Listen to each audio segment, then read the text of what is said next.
Good afternoon friends. तो ऐसा है, हम लोग देख रहे थे जनरल क्लॉजेस एक्ट के बारे में। एक बहुत ही इंटरेस्टिंग एक्ट और बहुत ही पुराना, एकदम बाबा आदम के जमाने का एक्ट है ये। हमने इसमें काफी चीजें देख चुके हैं, खास तौर पे जो डेफिनेशन पार्ट था, प्रीएम्बल था, जो कि एग्जाम के लिए इंपॉर्टेंट है। पिछली क्लास में हमने देखा था कुछ general rules of interpretation, general rules of construction. एक बार मैं रिवाइज करा देता हूँ रिपील के बाद से। चलो यहीं से रिवाइज कर लेते हैं पहले ही पॉइंट से, सेक्शन नंबर 5 to 13, और इसके आगे की फिर चर्चा चालू करेंगे। सबसे पहले तो सेक्शन नंबर 5 क्या बताता था? Coming into operation of the enactment. एक एक्ट कब से चालू होता है? ध्यान रखना, एक्ट चालू होता है from the date the president has given assent, assent के दिन से। ठीक है, तो असेंट जब भी मिल जाती है उस दिन से चालू हो जाएगा। ये ध्यान रखना, ये इवन इंपॉर्टेंट है एग्जाम के लिए। ठीक है, तो एसेंट जिस दिन मिली उस दिन से चालू हो जाता है। ये इंपॉर्टेंट है, 6 इंपॉर्टेंट है। ठीक है, 5 6 ये दोनों ही इंपॉर्टेंट है आपके एग्जाम के लिए। ध्यान रखना, आपको आ सकता है कि एक एक्ट कब से चालू होता है, तो आप लिखेंगे from the date the president has given the assent. ठीक है, फिर ये भी ध्यान रखना, यहाँ पे अगर कोई डेट लिखी है तो उस डेट से चालू होगा।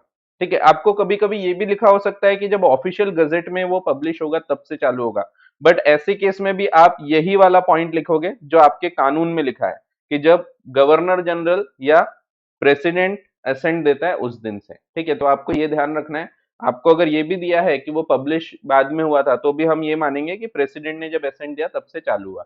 इनफैक्ट रूल ऐसा है कि जब बाद में पब्लिश होता है तो उस दिन से चालू होता है, but ultimately it takes effect from the date of the assent. ठीक है, तो जब वो एसेंट दिए थे यहाँ पे तो वहां से ही चालू होता है।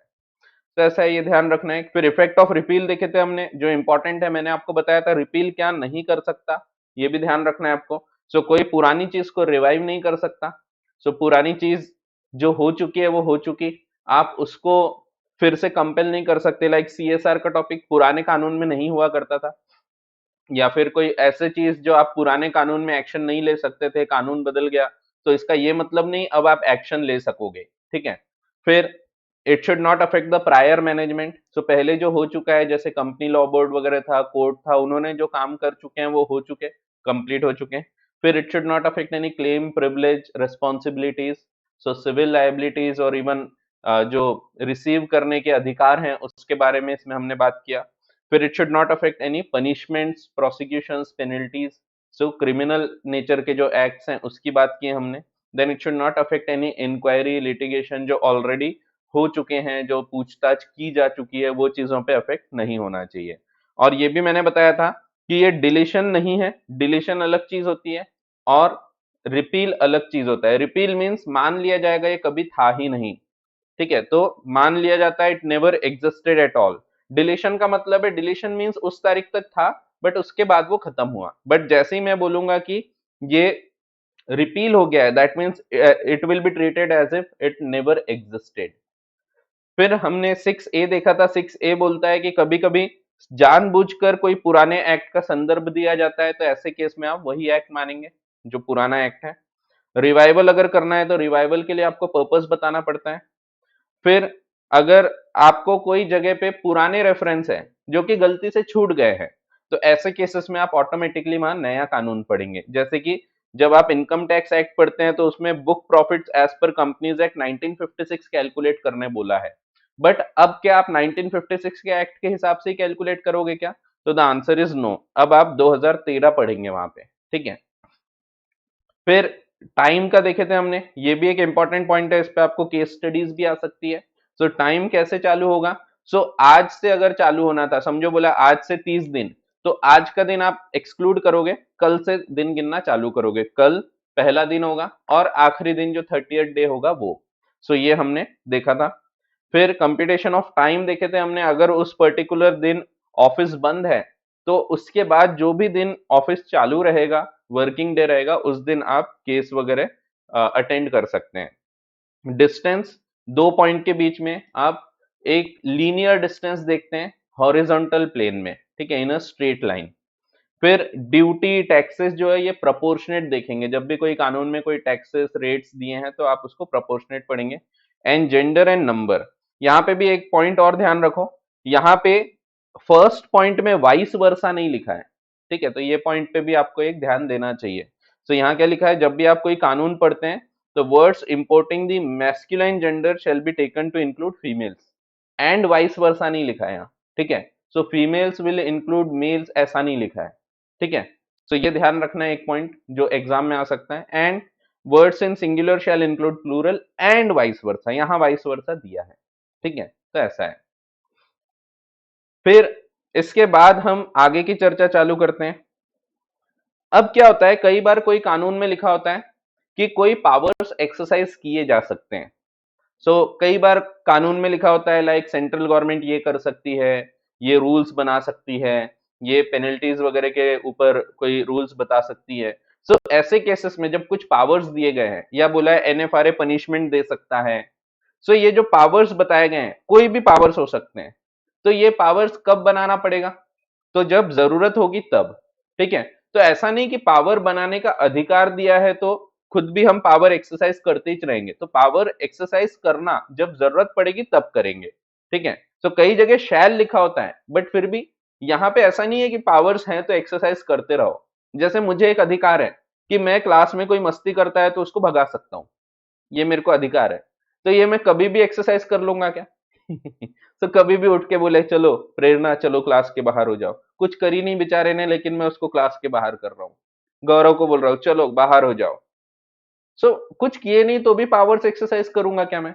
सो नहीं, सो इट विल बी एक्सरसाइज जब भी जरूरत पड़ेगी, ठीक है। तो वही दिया है, power conferred to be exercisable from time to time, so whereby any central act or regulation made after the commencement of this act any power is conferred, so कोई powers दिए गए हैं मुझे, then unless a different intention appears that power may be exercised from time to time, ठीक है, as the occasion requires, जब जरूरत पड़ेगी तब, ठीक है, from time to time। and again time to time का मतलब ये है कि ऐसा नहीं है कि पावर्स दिए तो एक ही बार आप पावर्स एक्सरसाइज करोगे, you can exercise it again and again, ठीक है। तो मुझे एक पावर दिया है कि मैं क्लास से किसी को निकाल सकता हूँ, सो मैंने एक जन को निकाल दिया तो उसके बाद भी मैं फिर से सेकेंड पर्सन को निकालने का पावर रखता हूँ, ठीक है।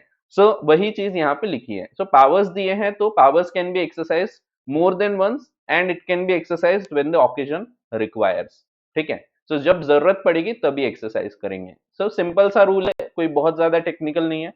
सो क्वेश्चंस इस पे आने के चांसेस थोड़े कम है।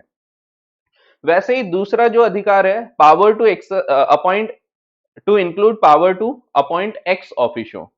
कई बार ऐसा होता है कि किसी कानून में लिखा है कि आप किसी पर्टिकुलर व्यक्ति को अपॉइंट कर सकते हैं एज चेयरमैन, जैसे लिखा है कि central government can appoint a chairman of NFRA. अब यहाँ पे जब लिखा है चेयरमैन अपॉइंट करेंगे तो एनएफआरए का काम क्या है ये देखते हुए हमने अपॉइंट करना चाहिए। जब भी आप कोई भी चीज के लिए कोई पर्टिकुलर पोस्ट का अपॉइंटमेंट करते हैं, जैसे पावर टू अपॉइंट चेयरमैन है, तो आप वो जो चेयरमैन है वो किसी को भी अपॉइंट कर देंगे क्या? एनएफआरए का चेयरमैन बनाना है तो क्या मैं एनएफआरए के चेयरमैन के लिए एक इंजीनियर को अपॉइंट कर दूंगा क्या? एक मैकेनिकल इंजीनियर था उसको बोला चलो तुम बन जाओगे एनएफआरए के चेयरमैन, तो ऐसा कर सकता हूं क्या मैं? सो नहीं।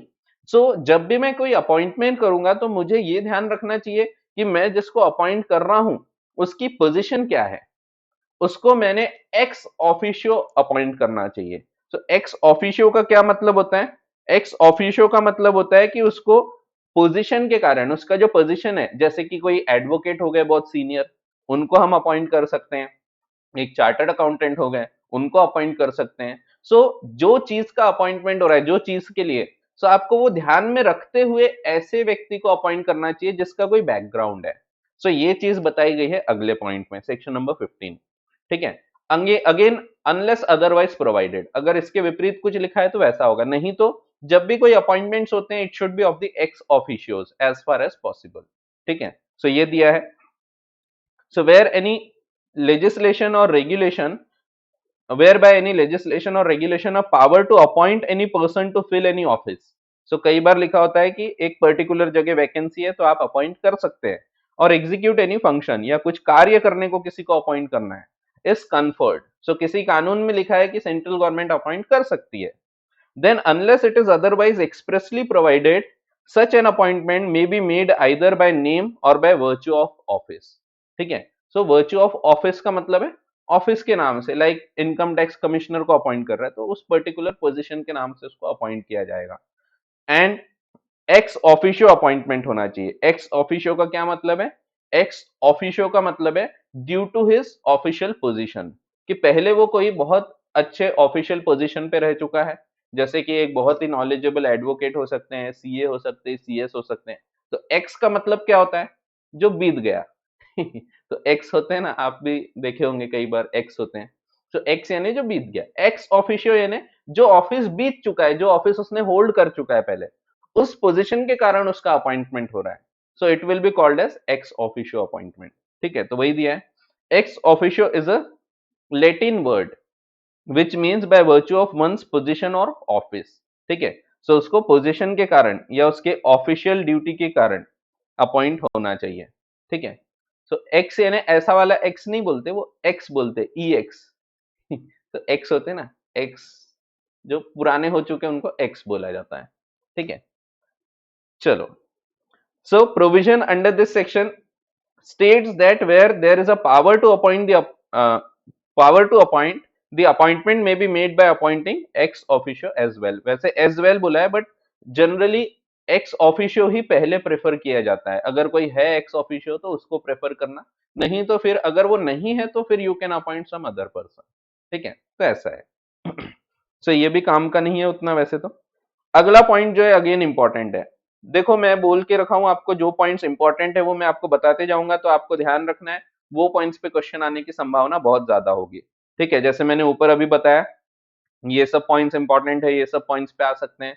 फिर 6 बताया था, 5 बताया, 6 ए काम का नहीं है, तो ध्यान रखो ये चीजें। ठीक है, सो मैं आपको पढ़ाते पढ़ाते ही बताते जाता हूँ, बाद में आप पूछोगे तो फिर मैं एकदम से नहीं बता पाता हूँ। सो मैं क्योंकि एकदम ऐसा रट के नहीं, जब समझाऊंगा तो मेरे को समझेगा हाँ ये वाला पॉइंट इंपॉर्टेंट है, तो मैं आपको बताते जाऊंगा। ठीक है, सो जो जो पॉइंट्स मैं इंपॉर्टेंट बता रहा हूँ वो तो एकदम घोट के पी जाना है आपको। घोट के पी जाना है मीन्स ऐसा नहीं घोटे पी गए। मीन्स याद रखना है एकदम अच्छे से। ठीक है, सो जैसे ये वाला point, power to appoint to include power to suspend और डिसमिस। अगर समझो मुझे एक पावर दिया गया है कि मैं किसी व्यक्ति को अपॉइंट कर सकता हूं, सो मुझे साथ साथ में किसी को डिसमिस करने का भी पावर होगा। लाइक मुझे मेरे ऑर्गेनाइजेशन ने बुलाया, शर्मा जी आप न्यू फैकल्टीज अगर लगते हैं ना, न्यू टीचर्स, तो आप उनको अपॉइंट कर सकते हैं।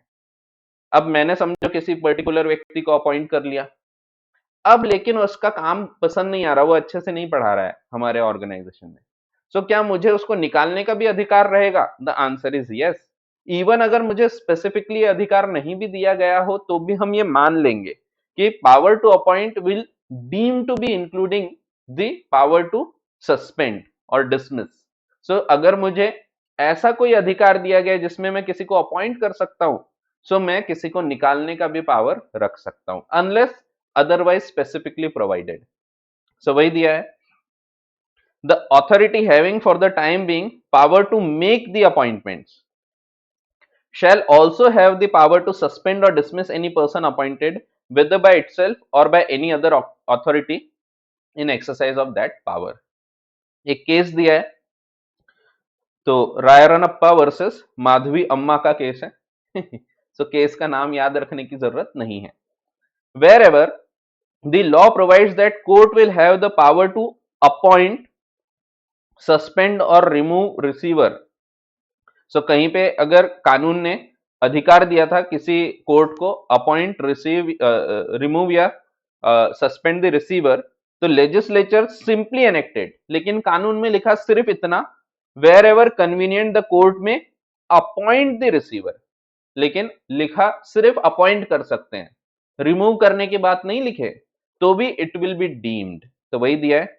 सो अगर कानून में सिंपली इतना लिखा है कि कोर्ट में appoint the receiver and it was implied, ये मान लिया जाएगा within that language that it में ऑल्सो रिमूव और सस्पेंड हिम। ठीक है, सो सिंपल है, बट ध्यान रखना है आपको, एग्जाम में ये वाला पॉइंट भी पूछा जा सकता है। सब्सटीट्यूशन ऑफ फंक्शनरीज कोई खास इंपॉर्टेंस नहीं रखता, बट बता देता हूं, जब भी आप कोई पर्टिकुलर व्यक्ति को, कोई गवर्नमेंट के ऑफिसर को किसी प्रकार से संबोधित करते हैं, उसको कोई लेटर वगैरह लिख के भेजते हैं, या वो आपको अगर कोई लेटर लिख के भेजता है। समझो इनकम टैक्स ऑफिसर है, इनकम टैक्स ऑफिसर आपको अगर एक लेटर लिख के भेजेगा, कोई नोटिस वगैरह भेजेगा समझो, सो वो क्या लिख के भेजेगा, तो अपना नाम लिखते हैं वो जनरली, बट साथ में उसने क्या लिखना चाहिए, he should mention the designation, functions, उसका क्या ओहदा है, क्या उसका मेन पोजीशन है, वो उसने बताना चाहिए। जैसे वो अगर ऑफिसर है तो ऑफिसर बताएगा, अगर वो इनकम टैक्स कमिश्नर है तो वो कमिश्नर करके लिखेगा।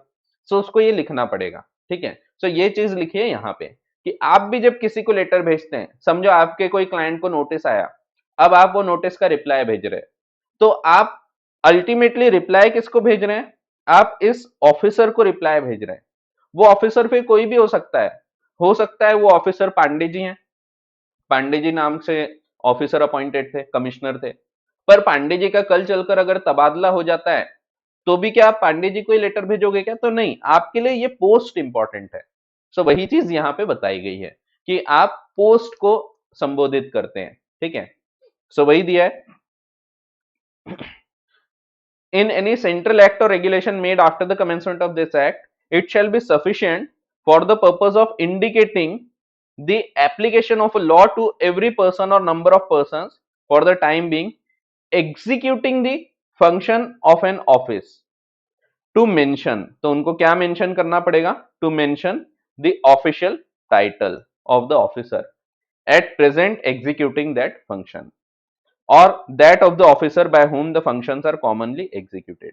So you should mention the official title, ठीक है। सो ये बताया गया है, मेन चीज है कि आप उस व्यक्ति को संबोधित नहीं करते हैं, आप क्या बोलेंगे, आपको कमिश्नर का नोटिस आया, ठीक है। सो वो फिर कोई भी हो, वो पांडे जी हो सकते हैं, तिवारी जी हो सकते हैं, कोई भी हो सकते हैं, ठीक है। तो ऐसा है। अगला रूल, सक्सेसर्स। सक्सेसर्स का क्या मतलब है, सक्सेसर्स का मतलब है अगर ये पोस्ट बदल गई तो, जैसे कई बार ये पोस्ट चेंज हो जाएगी, जैसे समझो कमिश्नर में पहले थे पांडे जी,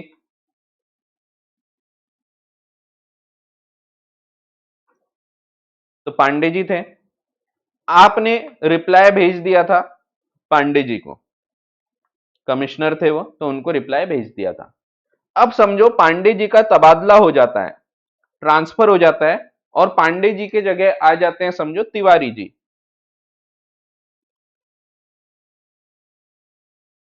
अब यहां पे क्या आपको फिर से इनको रिप्लाई भेजना पड़ेगा क्या, तिवारी जी को? The answer is no, he is the successor. इसके बाद जो व्यक्ति आया है, अगर आपने कोई जानकारी पहले वाले व्यक्ति को दे चुके थे, so you need not again give it to the new person, फिर से वो भेजने की, उसका रिप्लाई देने की जरूरत नहीं है। जो जानकारी आपने इसको दे चुके वही चीज इसके भी काम आ जाएगी, ठीक है। सो अल्टीमेटली आपको फिर से वो रिप्लाई करने की जरूरत नहीं रहेगी, सेम चीज दूसरे को बताने की आवश्यकता नहीं रहेगी। सो ये चीज लिखी है, इन एनी सेंट्रल एक्ट और regulation made after the commencement of this act, it shall be sufficient for the purpose of indicating the relation of a law to the successors of any functionaries। तो functionary means वो जो post है, जैसे यहाँ commissioner की बात कर रहे हैं हम, और of corporations having perpetual succession to express its relation to the functionaries और कॉर्पोरेशंस। तो आप एक्चुअली किसको संबोधित कर रहे हैं, सो जैसा मैंने 17 नंबर पे बताया, आप एक्चुअली इस व्यक्ति को लेटर्स भेज रहे हैं। सो अल्टीमेटली अगर आपने जो भी व्यक्ति को भेजा है, अगर उसका ट्रांसफर होता है, उसकी जगह दूसरा व्यक्ति आता है, तो भी ये मान लिया जाएगा कि आपने पर्टिकुलर उस कमिश्नर को रिप्लाई भेज चुके हैं, ठीक है। तो सिंपल से कुछ पॉइंट्स है, ये पॉइंट्स एग्जाम के लिए उतने काम के आपके लिए नहीं है, ठीक है। सो बेसिकली आपको एग्जाम के लिए सेक्शन 5 से लेकर 13 तक के ज्यादा काम के हैं, ठीक है। और डेफिनेशंस में जितनी डेफिनेशंस मैंने बताया उतनी ही। अगला पॉइंट है ऑफिशियल चीफ्स एंड सबॉर्डिनेट्स। सो कई बार ऐसा होता है कि कोई काम करने के अधिकार जो है वो ऑफिशियल चीफ को होते हैं, जो सीनियर होता है उसको होते हैं। तो क्या वो सीनियर डेलीगेट करके दूसरे किसी से करवा सकता है, तो आंसर इज यस। बट यहाँ पे अल्टीमेट लायबिलिटी उसी व्यक्ति की रहेगी, ठीक है, जो सीनियर रहेगा उसी की रहेगी। जैसे कि समझो रजिस्ट्रार है, तो रजिस्ट्रार ही सब काम थोड़ी करेगा, अगर रजिस्ट्रार ऑफ कंपनी है तो वही सब काम नहीं करेगा, फाइलिंग वगैरह करना है, तो उसके लिए वो क्या करेगा, तो वो दूसरों को भी अपॉइंट करेगा और वो लोग से भी काम करवा सकता है। So official chiefs and subordinates, a law relative to the chief और सुपीरियर ऑफ एन ऑफिस, यही कानून जो चीफ को लग रहा है, जो चीफ को जिम्मेदारियां हैं, वो उसके सबॉर्डिनेट्स को भी पूरी करनी पड़ेगी। लेकिन अगर कुछ गड़बड़ होती है तो ये भी जिम्मेदार रहेगा, ये भी जिम्मेदार रहेगा। So a law relative to the chief और superior of an office shall apply to the deputies. Deputy का मतलब होता है जो उसके नीचे आता है, ठीक है, तो जैसे कमिश्नर, डेप्यूटी कमिश्नर, ठीक है, और subordinates lawfully performing the duties of that office. So जो उसका काम कर रहे थे, lawfully performing the duties of that office in the place of their superior to prescribe the duty of the superior. So same प्रकार से उसको भी कानून लगने लग जाएंगे, ठीक है। मींस अगर कल चलकर ये गलती करता है तो ये और ये दोनों जन जिम्मेदार होंगे, ठीक है। सो ऐसा है। तो सिंपल से पॉइंट्स हैं, ये गिनती के पॉइंट्स हैं। आपके लिए खास तौर पे ये वाला पॉइंट सबसे ज्यादा इंपॉर्टेंट है, जिस पे आपको क्वेश्चन आएंगे। बाकी पॉइंट्स पे आपको सवाल आने के चांस नहीं है, ठीक है। अब कुछ और जनरल प्रिंसिपल्स पढ़ लेते हैं अपन। सो थोड़ा सा ही पॉइंट बचा है अपना, इसके बाद मैं लेकिन आपको क्वेश्चन आंसर्स जरूर बता दूंगा, क्योंकि क्वेश्चन आंसर्स पे भी आपको कई बार हो सकता है तकलीफ जाए। सो मैं क्वेश्चन आंसर्स भी इसके जो है वो डिस्कस कर लूंगा आपके साथ। Provision as to orders, rules etcetera made under enactments. अब ये किसके लिए बोल रहे हैं? अभी तक हम क्या पढ़ रहे थे? जो मेन एक्ट है, सेंट्रल एक्ट या रेगुलेशन, उसके बारे में चीजें पढ़ रहे थे। अब कुछ पॉइंट्स हम पढ़ रहे हैं ऑर्डर्स, रूल्स एक्सेट्रा के लिए। जैसे कि कोई कानून में बताया है, अब आपको रूल्स और एक्ट का डिफरेंस पता है। जैसे कंपनीज एक्ट है, वैसे कंपनीज रूल्स भी होते हैं। सो कंपनीज एक्ट जो है, इसमें पावर दिया गया है सेंट्रल गवर्नमेंट को कि central government can make the rules, और सेंट्रल गवर्नमेंट रूल्स बनाती है। अब कई बार क्या होता है, कोई चीज डिफाइन की गई है इन द एक्ट। जैसे कंपनीज एक्ट में डिफाइन किया गया है द वर्ड कंपनी, ये डिफाइन किया है। अब रूल में ये डिफाइन नहीं किया, रूल में कहीं नहीं लिखा। रूल में लेकिन लिखा है कि कंपनी अगर ऐसा ऐसा करेगी तो ये होगा। अब यहां पे कंपनी का मीनिंग आप क्या लोगे? जिस एक्ट के लिए रूल बने हैं वो एक्ट का मीनिंग ऑटोमेटिकली उठा लोगे। सो ऐसे ही कुछ पॉइंट्स यहां पे बताए गए हैं कि अगर कोई ऑर्डर इशू किया है कंपनीज एक्ट के तहत, तो वो ऑर्डर में डिफाइन थोड़ी किया रहेगा। समझो ट्रिब्यूनल ने एक ऑर्डर इशू कर दिया कि कंपनी विल बी लायबल, तो कंपनी यानी कौन सी कंपनी लायबल होगी? जो company as defined in the companies act है, ठीक है। सो अगर कोई ऐसी डेफिनेशन है, कोई ऐसा पॉइंट है जो कि उस ऑर्डर में, उस रूल में डिफाइन नहीं किया है, बट वो डिफाइन किया इन द मेन एक्ट, सो उसकी डेफिनेशन आप मेन एक्ट से उठा के लाओगे। सो ये पहला पॉइंट है आपका, कंस्ट्रक्शन ऑफ ऑर्डर्स। कंस्ट्रक्शन का मतलब होता है मीनिंग निकालना, ठीक है। तो आप ऑर्डर्स का जब मीनिंग निकालोगे या रूल्स का मीनिंग निकालोगे, सो आप सेम मीनिंग दोगे जो उसके मेन एक्ट में दिया था। सो देखो, इश्यूड अंडर एनेक्टमेंट्स। सो अब हम रूल्स वगैरह की बात कर रहे हैं। अब आगे जितने भी पॉइंट्स पढ़ेंगे, ये सब रूल्स वगैरह कैसे बनेंगे इसके ऊपर चर्चा करेंगे।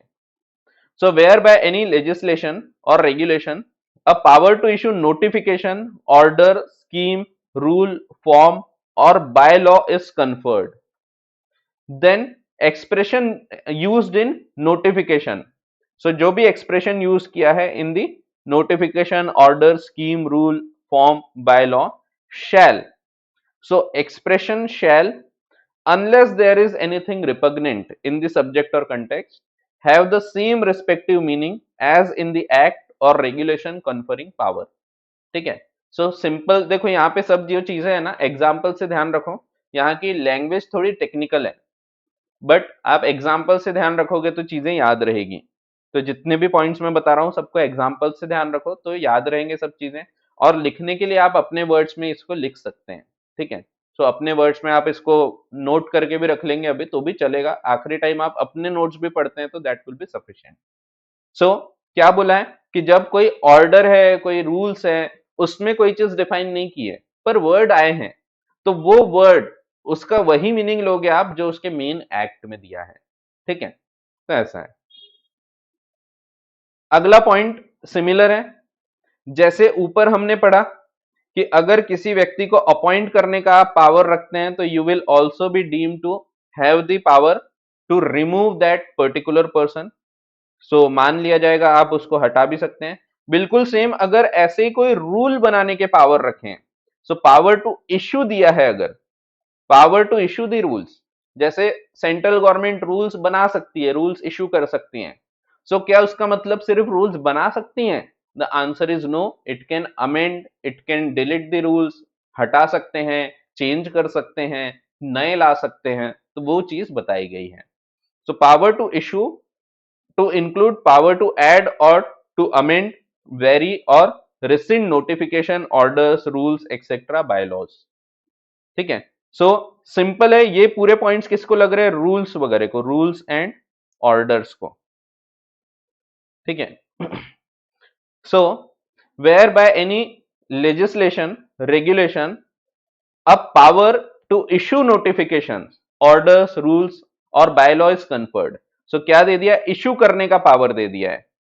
Exercisable in the like manner and subject to the like sanction and condition if any, to add, amend, vary or rescind any notification, orders, rules और bylaws so issued। ठीक है, सो मान लिया जाएगा ऑटोमेटिकली कि अगर इशू करने का पावर है, दैट मीन्स उसको हटाने का, चेंज करने का, अमेंड करने का, ये सब पावर भी है। ठीक है, सो सेंट्रल गवर्नमेंट में इशू रूल्स बोला है या नोटिफिकेशन बोला है, तो उसका मतलब है कि वो साथ साथ में वो रूल्स नोटिफिकेशन को हटा भी सकती हैं। ठीक है, तो ऐसा है। एक एग्जांपल दिया है इसमें, so Rashid Javed versus state of Uttar Pradesh, supreme court held that under section 21 of the act an authority which has the power to issue a notification has the undoubted power to rescind or modify the notification in the like manner। rescind means cancel करना, वापस ले लेना। फिर एक और दिया है, Shri Siddhbali steels limited versus state of Uttar Pradesh, supreme court held that the power under section 21 of the act are not so limited as to be exercised only once. ये अगेन वैसे ही है जैसा हमने ऊपर देखा था कि अगर कोई पावर दिया है तो दैट डज नॉट मीन कि वो एक ही बार एक्सरसाइज कर सकेंगे, it can be exercise from time to time. So बिल्कुल सेम वैसे ही बताया है कि अगर यहाँ पे कोई पावर दिया है टू मेक रूल्स, तो उसका मतलब ये नहीं है कि एक ही बार रूल्स बनाएंगे, कल चलकर उनको लगता है रूल्स बदल के दूसरे रूल्स लाना चाहिए, so they can also do that. So it is not so limited to be exercised only once, power can be exercise from time to time having regard to exigency of time. ठीक है, तो जरूरत के हिसाब से वो changes भी किए जा सकते हैं, पुराने हटा के नए रूल्स निकाले जा सकते हैं। ठीक है, सो ध्यान से देखो, ये जितने भी पॉइंट्स आ रहे हैं ये सब अब रूल्स, ऑर्डर्स, नोटिफिकेशंस इनके लिए लगेंगे।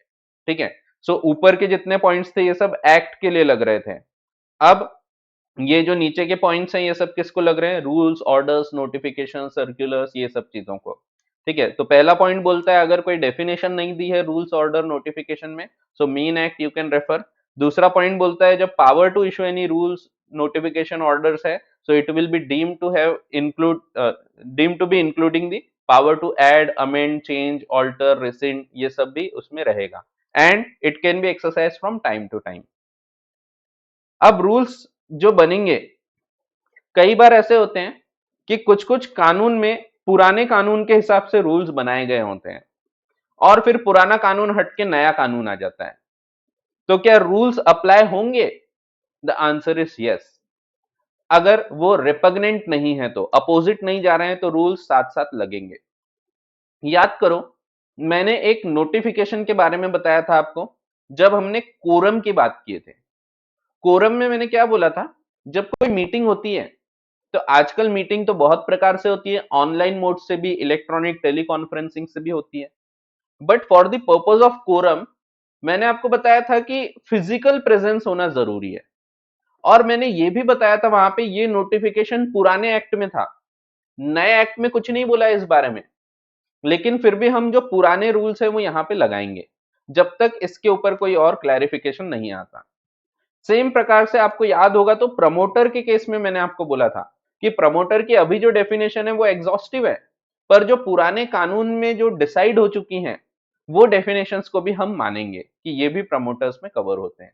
ठीक है, सो वो ऑर्डर्स तो पुराने थे, आप इवन कंपनीज एक्ट में कई ऐसे केसेस पढ़ते हैं जो बहुत पुराने हैं, सॉलमन वर्सेस सॉलमन वगैरह के केसेस पढ़ते हैं आप। सो वो ऑर्डर्स भी अभी भी अप्लाई होते हैं अनलेस दे आर रिपग्नेंट। अगर वो अपोजिट जाएंगे आपके पर्टिकुलर केस से तो फिर बात और है, लेकिन अगर वो रिपग्नेंट नहीं जाते तो they will also be applied. ठीक है, वैसा का वैसा वो अप्लाई होने लगेंगे। सो वही बोला है अगले पॉइंट में, सेक्शन नंबर 22। ठीक है, सो आप आसान शब्दों में इसको लिख के भी रख सकते हैं, आपको लगता है तो आप अपने वर्ड्स में भी लिख के रख सकते हैं, क्योंकि वर्डिंग्स काफी ज्यादा ट्रिकी है इस पूरे एक्ट की। ये पूरा एक्ट बहुत पुराने टाइम पे बनाया गया है, सो उसमें लैंग्वेज थोड़ी पुराने टाइप की दिखती है आपको। सो क्या होता है, लैंग्वेज भी चेंज होती है।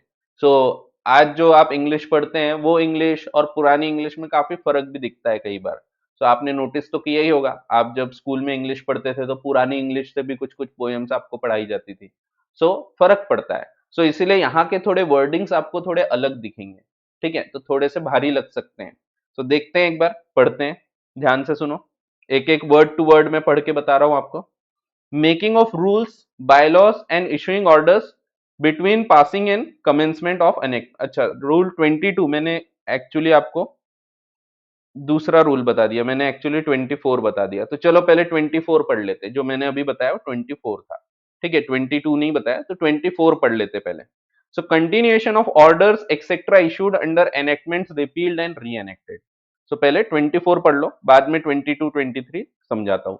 सो 24 क्या बोल रहा है, continuance of order issued under enactment repealed and re-enacted. सो पुराने कानून में नोटिफिकेशन या ऑर्डर इशू किया था 1956 के एक्ट के तहत, नोटिफिकेशन इशू किया था जिसमें बोला गया था कि अगर कोरम आप देख रहे हैं तो भले ही मीटिंग आपकी टेलीकॉन्फ्रेंसिंग से हो रही है, बट फिजिकल प्रेजेंस होना जरूरी है, ये लिखा था। अब वो रूल जो है, वो नोटिफिकेशन अभी भी अप्लाई होगा अनलेस देयर इज एनी रिपग्नेंसी। ठीक है, सो वही चीज यहां लिखी है। तो देखो, वेयर एनी सेंट्रल एक्ट और regulation is after the commencement of this act repealed, हटा लिया, एंड री एनेक्टेड, जैसे कि 1956 का एक्ट हटाया और 2013 में री एनेक्ट किया, विथ और without modifications, then unless it is otherwise expressly provided any appointment, even appointment, पुराने एक्ट में कोई अपॉइंटमेंट्स थे रजिस्ट्रार वगैरह के, सो वो खत्म हो जाएंगे क्या, तो नहीं, वो कंटिन्यू होंगे। Appointment, notification, orders, scheme, rule, form और बाय लॉ मेड और issued under the repealed act. ठीक है, ये ध्यान रखो, जब तक के इसमें अलग नहीं बताएंगे तब तक। जैसे अब न्यू कंपनीज एक्ट में फॉर्म बदल दिए, तो अब ये पुराने फॉर्म्स अप्लाई नहीं होंगे। अगर नहीं बदलते और कुछ बताए नहीं होते तो आप पुराने फॉर्म्स यूज करते थे। ठीक है, सो क्या बोला है, फिर से पढ़ रहा हूं मैं। So where any central act और regulation is after the commencement of this act repealed and re-enacted with or without modification, then unless it is otherwise provided, any appointment, notification, order, scheme, rule, form or bylaw made or issued under the repealed act, पुराने act में जो दिया गया था, continue in force and be deemed to have been made or issued under notification, order, scheme, rule, form, bylaw made or issued under the provisions of so re-enacted act। ठीक है, सो in simple words क्या बोला है कि जब कोई पुराने rules notifications थे और पुराना कानून हट गया, उसकी जगह नया कानून आ गया, तो पुराने नोटिफिकेशंस जो है वो भी आप अप्लाई करेंगे। It can be used in the construction of the new act. So वो बोला है।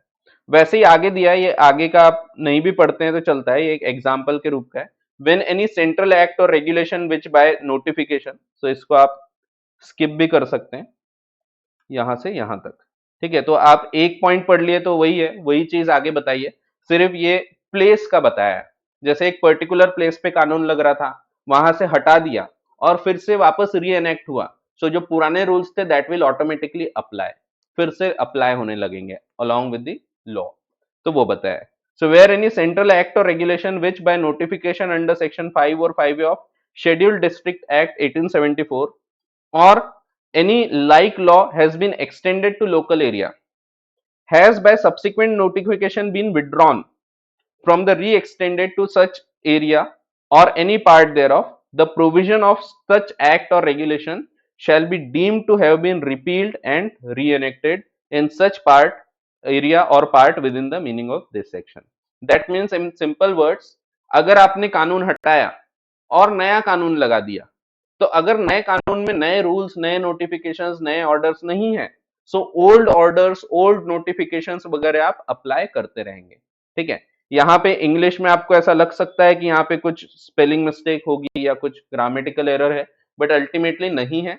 एक्चुअल वर्डिंग्स पूरी ऐसी की ऐसी आपको लिख के दी हुई है, ठीक है, वहां की इंग्लिश ही वैसी है, ठीक है। सो इसीलिए एग्जाम्पल से ध्यान रखो, एग्जाम्पल्स बेस्ट चीज होगी ये पर्टिकुलर टॉपिक समझने के लिए। सो सेक्शन 24 बोलता है कि अगर कोई पुराने एक्ट में कोई रूल्स वगैरह बनाए गए थे, कोई ऑर्डर्स दिए गए थे, सो वो खत्म नहीं हो जाएंगे पुराने एक्ट खत्म होने के साथ। नया जो एक्ट रहेगा, नए एक्ट के साथ आप पुराने नोटिफिकेशंस वगैरह को अप्लाई कर सकते हैं, ठीक है। सो ये पूरे जो सेक्शंस है, ये पूरे सेक्शंस किसको लग रहे हैं? सो ये रूल्स, ऑर्डर्स और नोटिफिकेशंस वगैरह को अप्लाई हो रहे हैं, ठीक है। तो ऐसा है।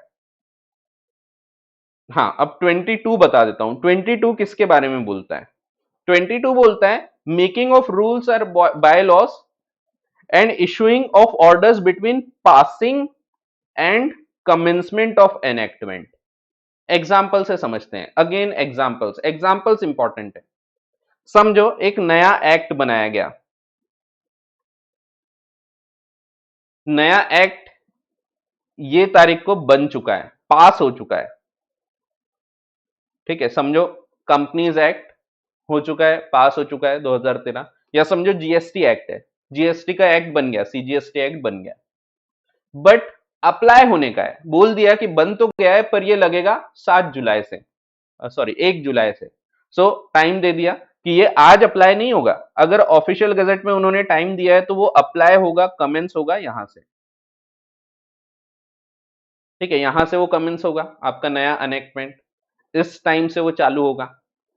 अब कई बार क्या होता है, गवर्नमेंट ने एक्ट बना तो चुकी थी यहां पे, और उसके साथ साथ क्या करती है गवर्नमेंट, यहां पे रूल्स बना लेती है, कुछ रूल्स फॉर्म कर दिए। अब सवाल ये आता है, क्या ये रूल्स अप्लाई होने लगेंगे भले एक्ट अभी अप्लाई नहीं हुआ? तो आंसर इज नो। जैसे कि समझो कंपनीज एक्ट बन गया और उसमें बोल दिया कि आप ये तारीख से एक्ट को अप्लाई करेंगे, लेकिन रूल्स हमने आज ही बना दिए, आपको ये फॉर्म लगेगा, वो फॉर्म लगेगा, इतना पैसा लगेगा। तो क्या ये अभी से लगने लगेगा? The answer is no.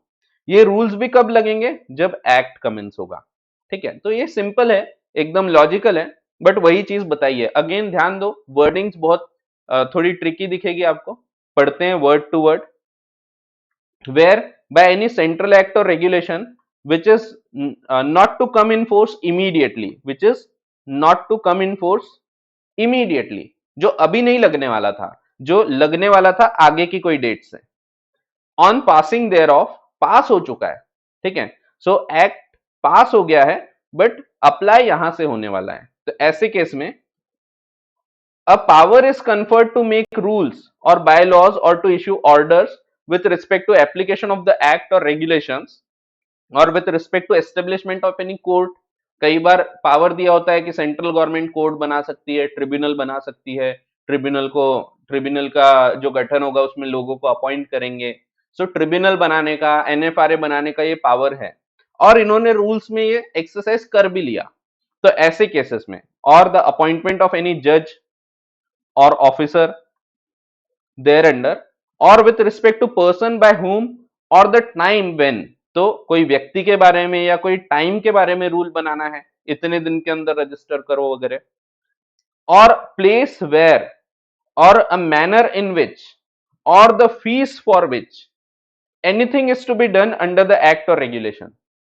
So in simple terms, जब एक कानून बन चुका है पर अप्लाई होने का है, चालू होने का है, कमेंस होने का है, और इस बीच कोई रूल्स बनाए गए जिसमें किसी का अपॉइंटमेंट के रूल्स हो सकते हैं, कोई फीस हो सकती है, कोई फॉर्म्स हो सकते हैं, कोई पर्टिकुलर ऑर्डर्स हो सकते हैं, तो ये सब चीजों के रूल्स बना लिए गए, देन दैट पावर में B exercised at any time after passing of the act. तो ये आप कभी भी बना सकते हो। सो सरकार, एक्ट बन चुका है ना, रूल्स यहां बना सकती है, कोई दिक्कत नहीं, बट ये अप्लाई कब से होंगे? सो ये रूल्स जो है ये अप्लाई होना चालू होंगे यहां से जब एक्ट कमेंस होगा। सो वही चीज बोला है, but rules, bylaws or orders so made or issued shall not take effect till the commencement of the act or regulation। ठीक है। सो काफी बड़े सेंटेंसेस हैं, थोड़े टेक्निकल जा सकते हैं, एग्जाम्पल से ध्यान रखो, ठीक है।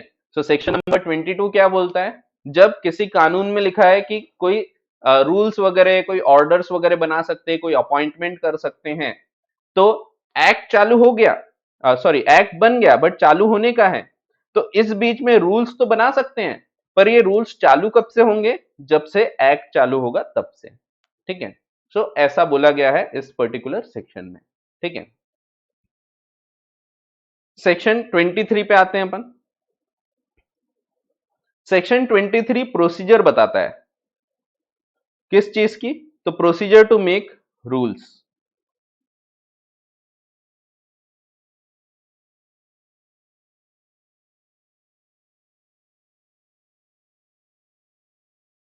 ये इंपॉर्टेंट है, ठीक है, एग्जाम में पूछ सकते हैं आपको कि रूल्स कैसे बनाए जाते हैं। सो रूल्स कौन बनाता है, मैंने आपको कई बार बताया हूं, रूल्स बनाने का पावर जनरली एक्ट में दिया जाता है किसी अथॉरिटी को। जैसे कंपनीज एक्ट में रूल्स बनाने का पावर किसको दिया है, सेंट्रल गवर्नमेंट को। ठीक है, और कोई एक्ट में हो सकता है कोई स्टेट गवर्नमेंट को दे दिया है। सो अलग अलग व्यक्ति को दिया जा सकता है, एक पर्टिकुलर अथॉरिटी को दिया जा सकता है। सो वो रूल्स कैसे बनाएगी, जैसे समझो सेंट्रल गवर्नमेंट को अगर पावर दे दिया है हमने रूल्स बनाने का, सेंट्रल गवर्नमेंट क्या करेगी, जो भी अथॉरिटी है, मान लो for example central government as per companies act, central government ने एक पर्टिकुलर रूल बनाया, रूल डायरेक्टली अप्लाई हो जाएंगे क्या, द आंसर इज नो।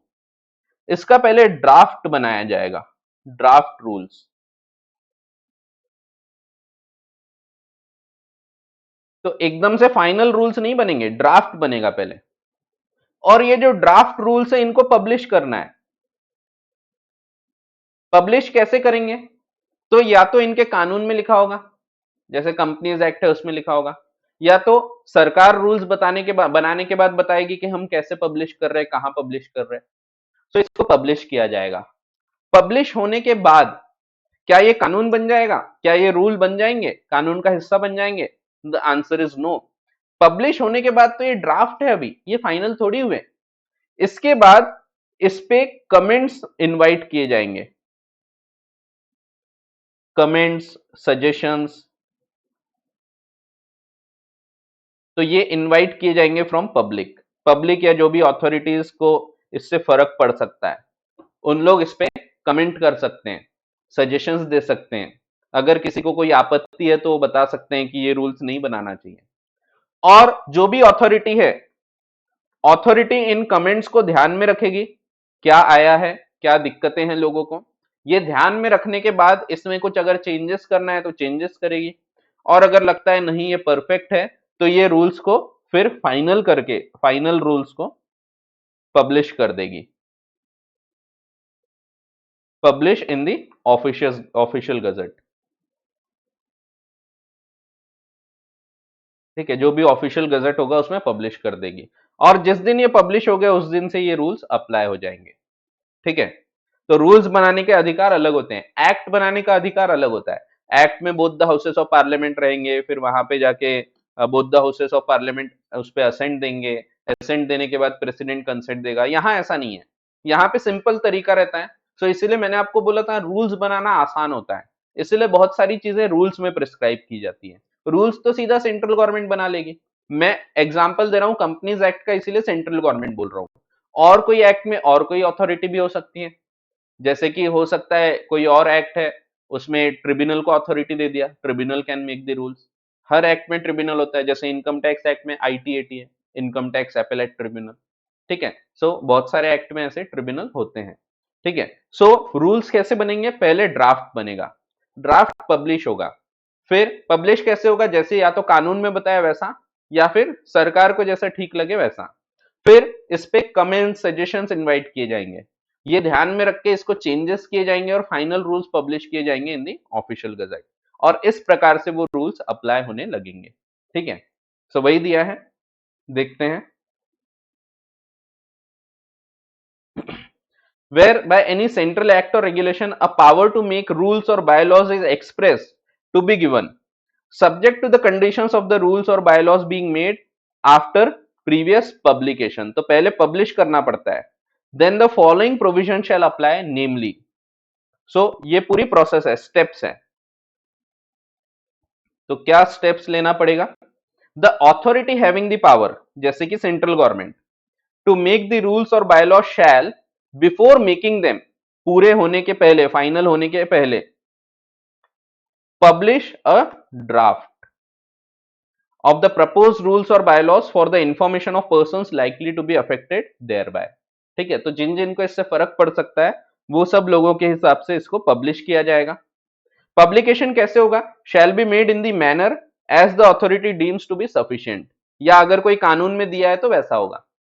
और if the condition with respect to any to previous publication so requires in such manner as government concern prescribes.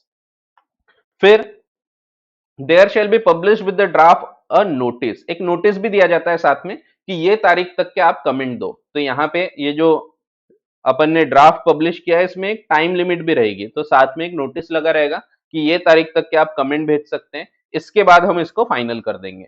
ठीक है, तो एक टाइम लिमिट उसमें रहती है, तो उसका नोटिस दिया रहेगा। स्पेसिफाइंग द डेट ऑन और after which the draft will be taken into consideration. The authority having power to make the rules or bylaws, for example central government, and the rules or bylaws are to be made with the sanction, approval or concurrence of another authority, that authority shall also shall consider any objection or suggestion which may be received by the authority having power to make rules or bylaws from any person with respect to draft before the date so specified। यानी जिस जिसको फर्क पड़ सकता है, जैसे कोई और अथॉरिटी को फर्क पड़ रहा, समझो सेंट्रल गवर्नमेंट रूल बना रही है और उससे आरबीआई को फर्क पड़ता है, बैंक्स को फर्क पड़ता है, तो आरबीआई भी सजेशंस दे सकता है, कमेंट्स दे सकता है। ठीक है, फिर वो कमेंट्स आने के बाद सब ठीक है या नहीं है देखेंगे, चेंज करेंगे और फाइनली पब्लिश किया जाएगा इन दी ऑफिशियल गजट।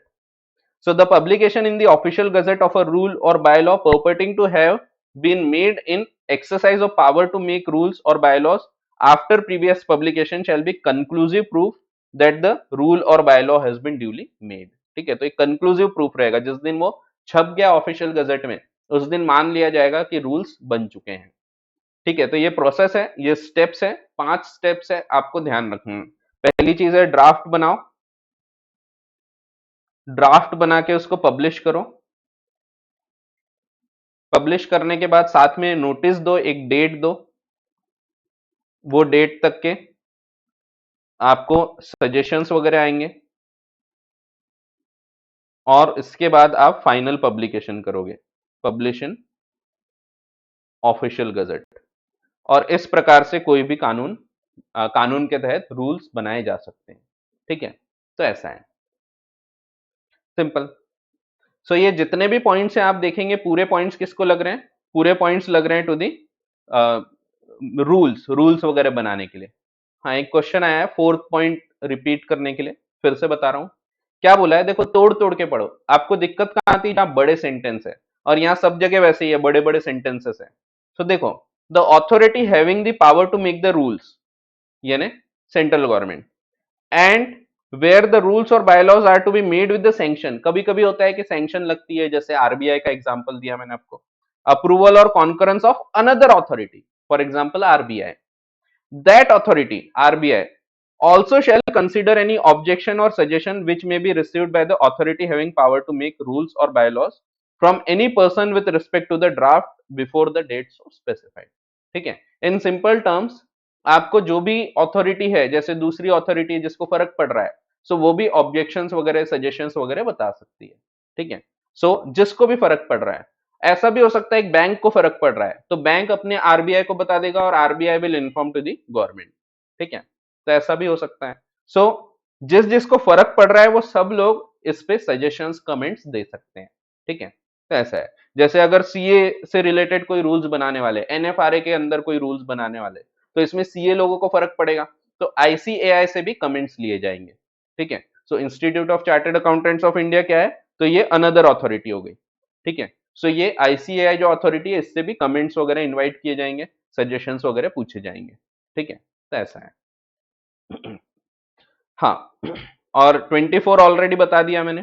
24 में ये बोला है कि अगर कोई पुराने एक्ट के तहत कोई ऑर्डर वगैरह, कोई नोटिफिकेशंस इशू कर चुके हैं, so that will continue to apply even for the new act. ठीक है, जैसे एग्जांपल आपको क्या ध्यान रखना है, कोरम वाला।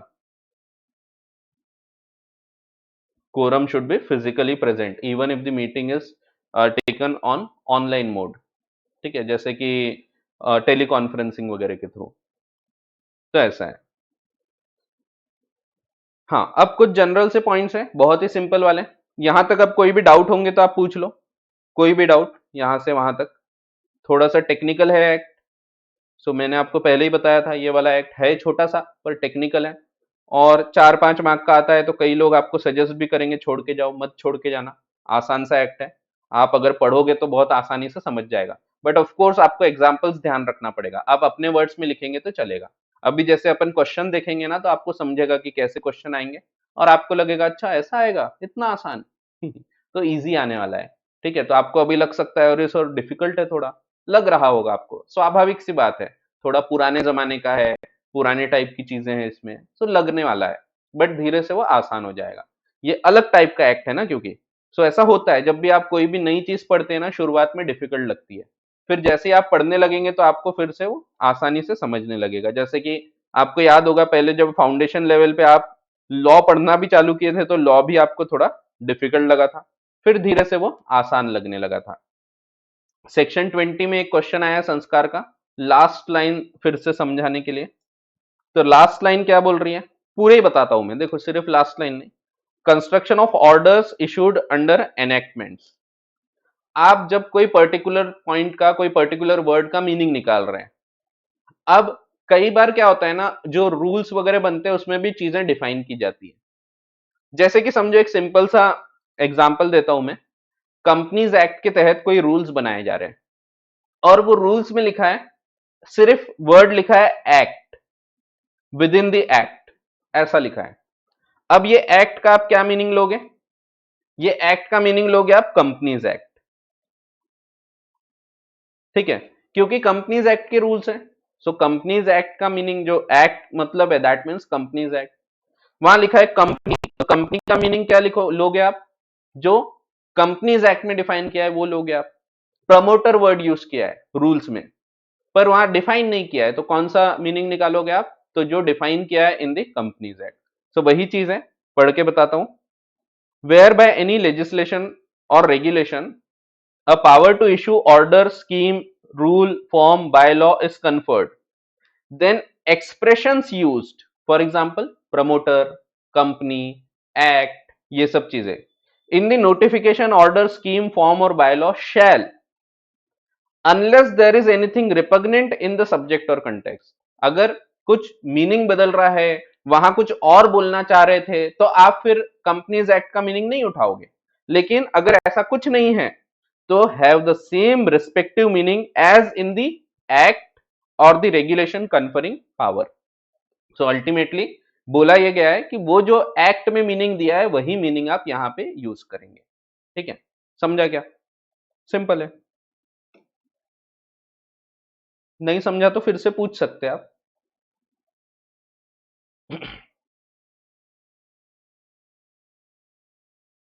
चलो, कुछ और पॉइंट्स है, जनरल से पॉइंट्स ये देख लेते हैं हम।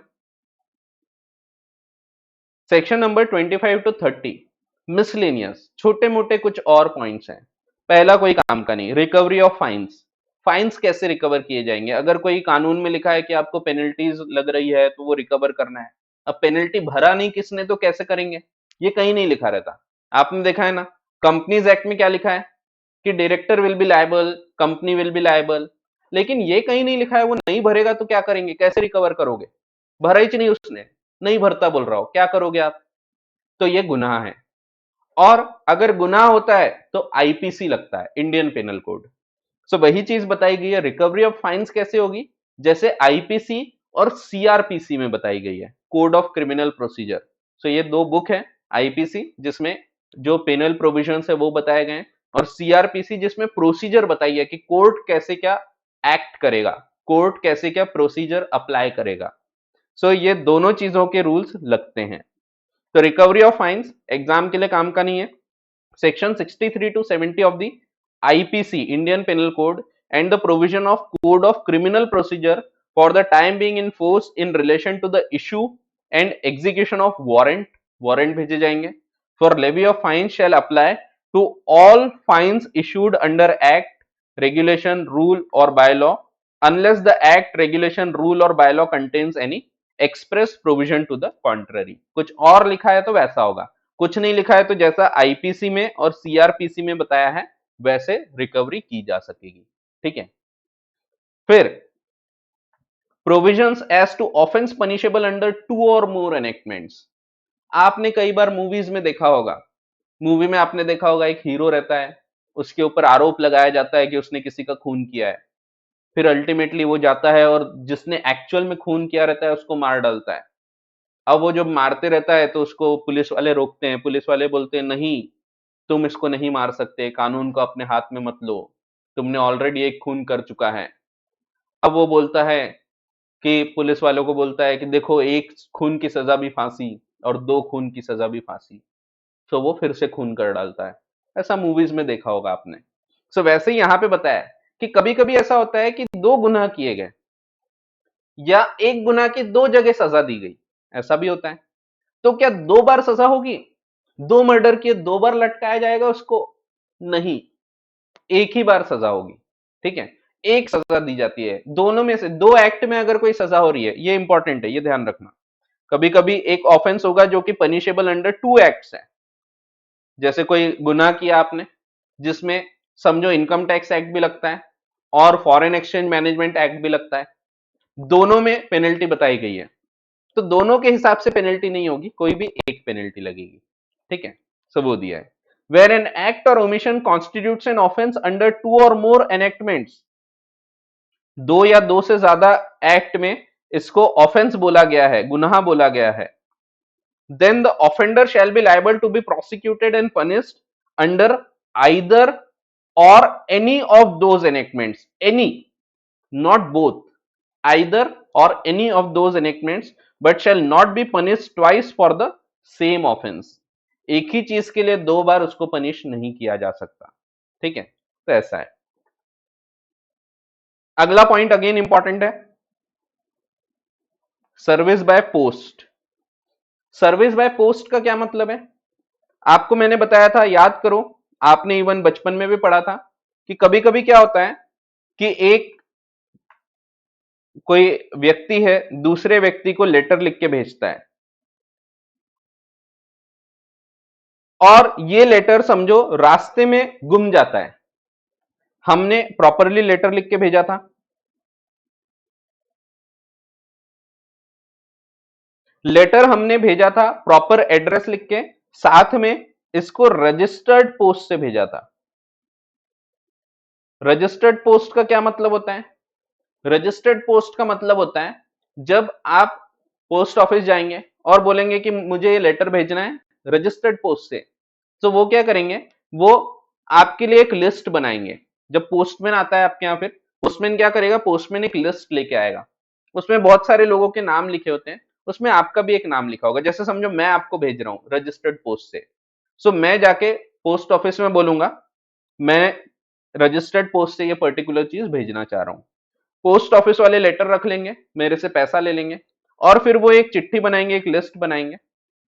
आपके यहां जब ये लेटर आएगा तो पोस्टमैन क्या करेगा, पोस्टमैन आपको देगा एक पर्टिकुलर लिस्ट, इसमें आपका कहीं तो भी नाम लिखा रहेगा, और यहां पे वो बोलेगा आपको यहां पे साइन कर दो, आपसे उस पर साइन ली जाती है। ठीक है, साइन लेके फिर वो ये रिकॉर्ड करके रखते हैं पोस्ट ऑफिस वाले, इसको हम बोलते हैं रजिस्टर्ड पोस्ट। सो रजिस्टर्ड पोस्ट में क्या होता है, जब हम लेटर भेजते हैं और उसका रिकॉर्ड मेंटेन करने बोलते हैं, ये रजिस्टर्ड पोस्ट है। अब समझो मैंने रजिस्टर्ड पोस्ट से भेजा, प्रॉपर उस पे एड्रेस लिखा था, प्रॉपर पैसा भी दे दिया था, लेकिन समझो ये लेटर रास्ते में कहीं गुम गया, तो यहां पे हम मान लेते हैं कि लेटर आगे वाले को पहुंच चुका है, it has been duly served.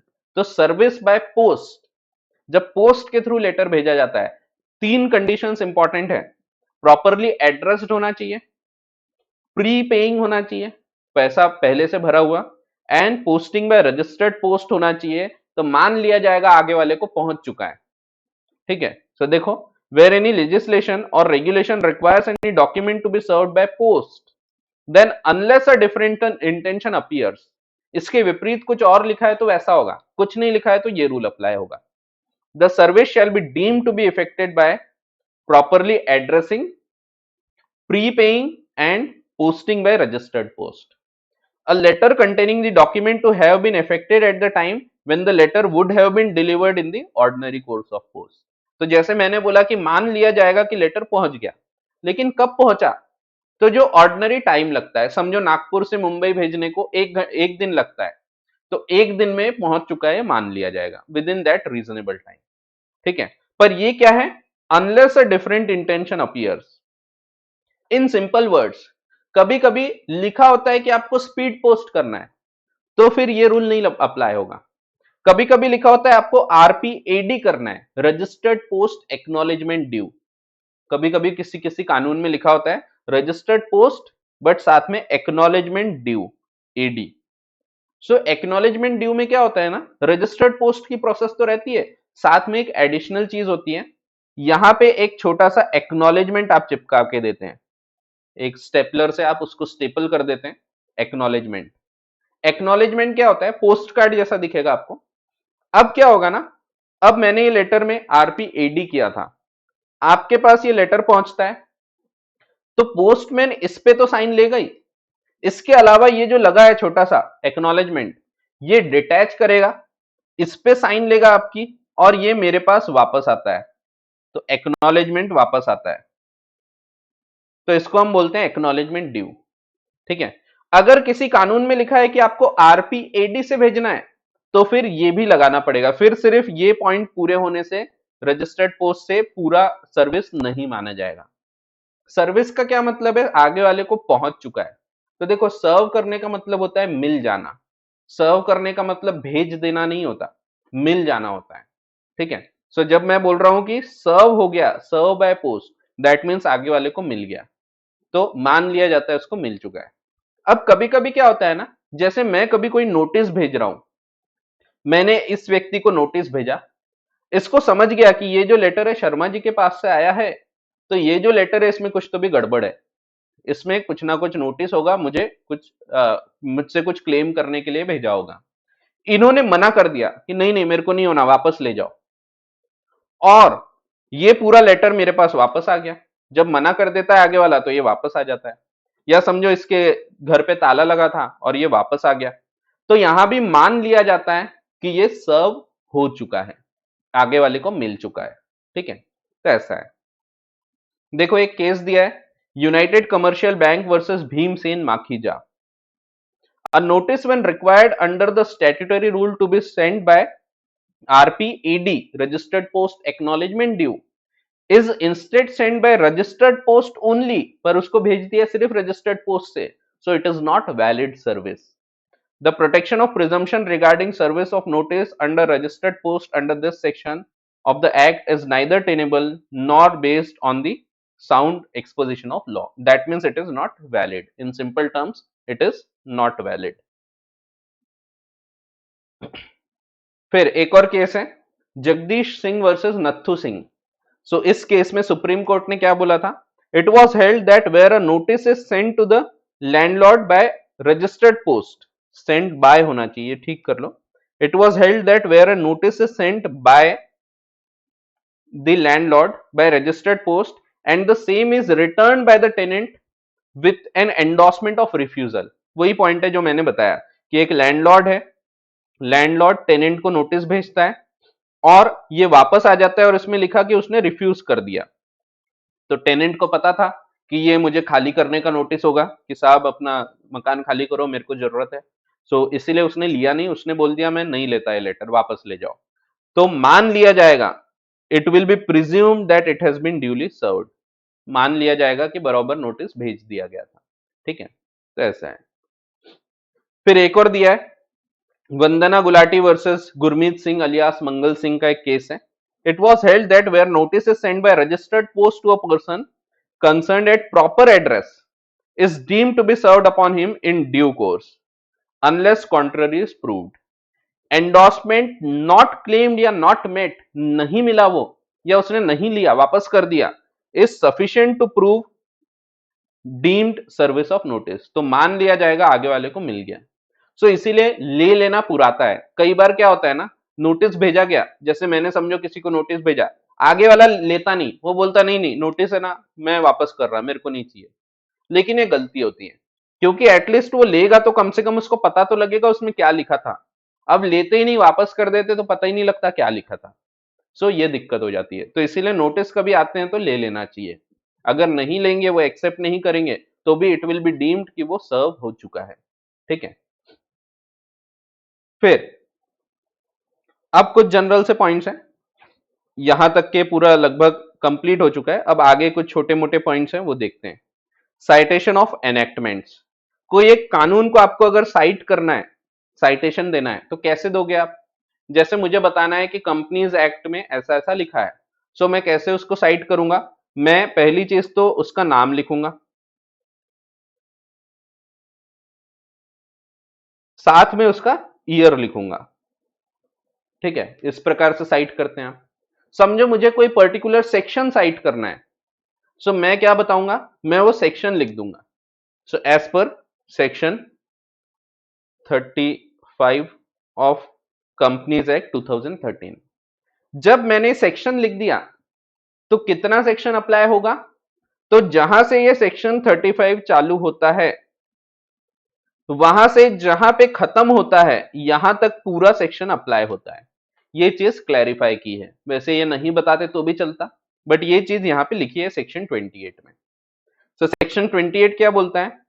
In any central act और regulation and in any rule, bylaw, instrument or document made under or with reference to such act or regulation, any enactment may be cited। अगर आपको कुछ site करना है, कोई भी document में हो सकता है, इंस्ट्रूमेंट में, किसी भी चीज पे अगर आपको कोई पर्टिकुलर कोई कानून की साइटिंग करना है, कानून बताना है कि यहां पे ऐसा लिखा है, तो आप कैसे साइट करोगे? May be cited by reference to the title और शॉर्ट टाइटल। तो शॉर्ट टाइटल मीन्स जो उसका नाम है।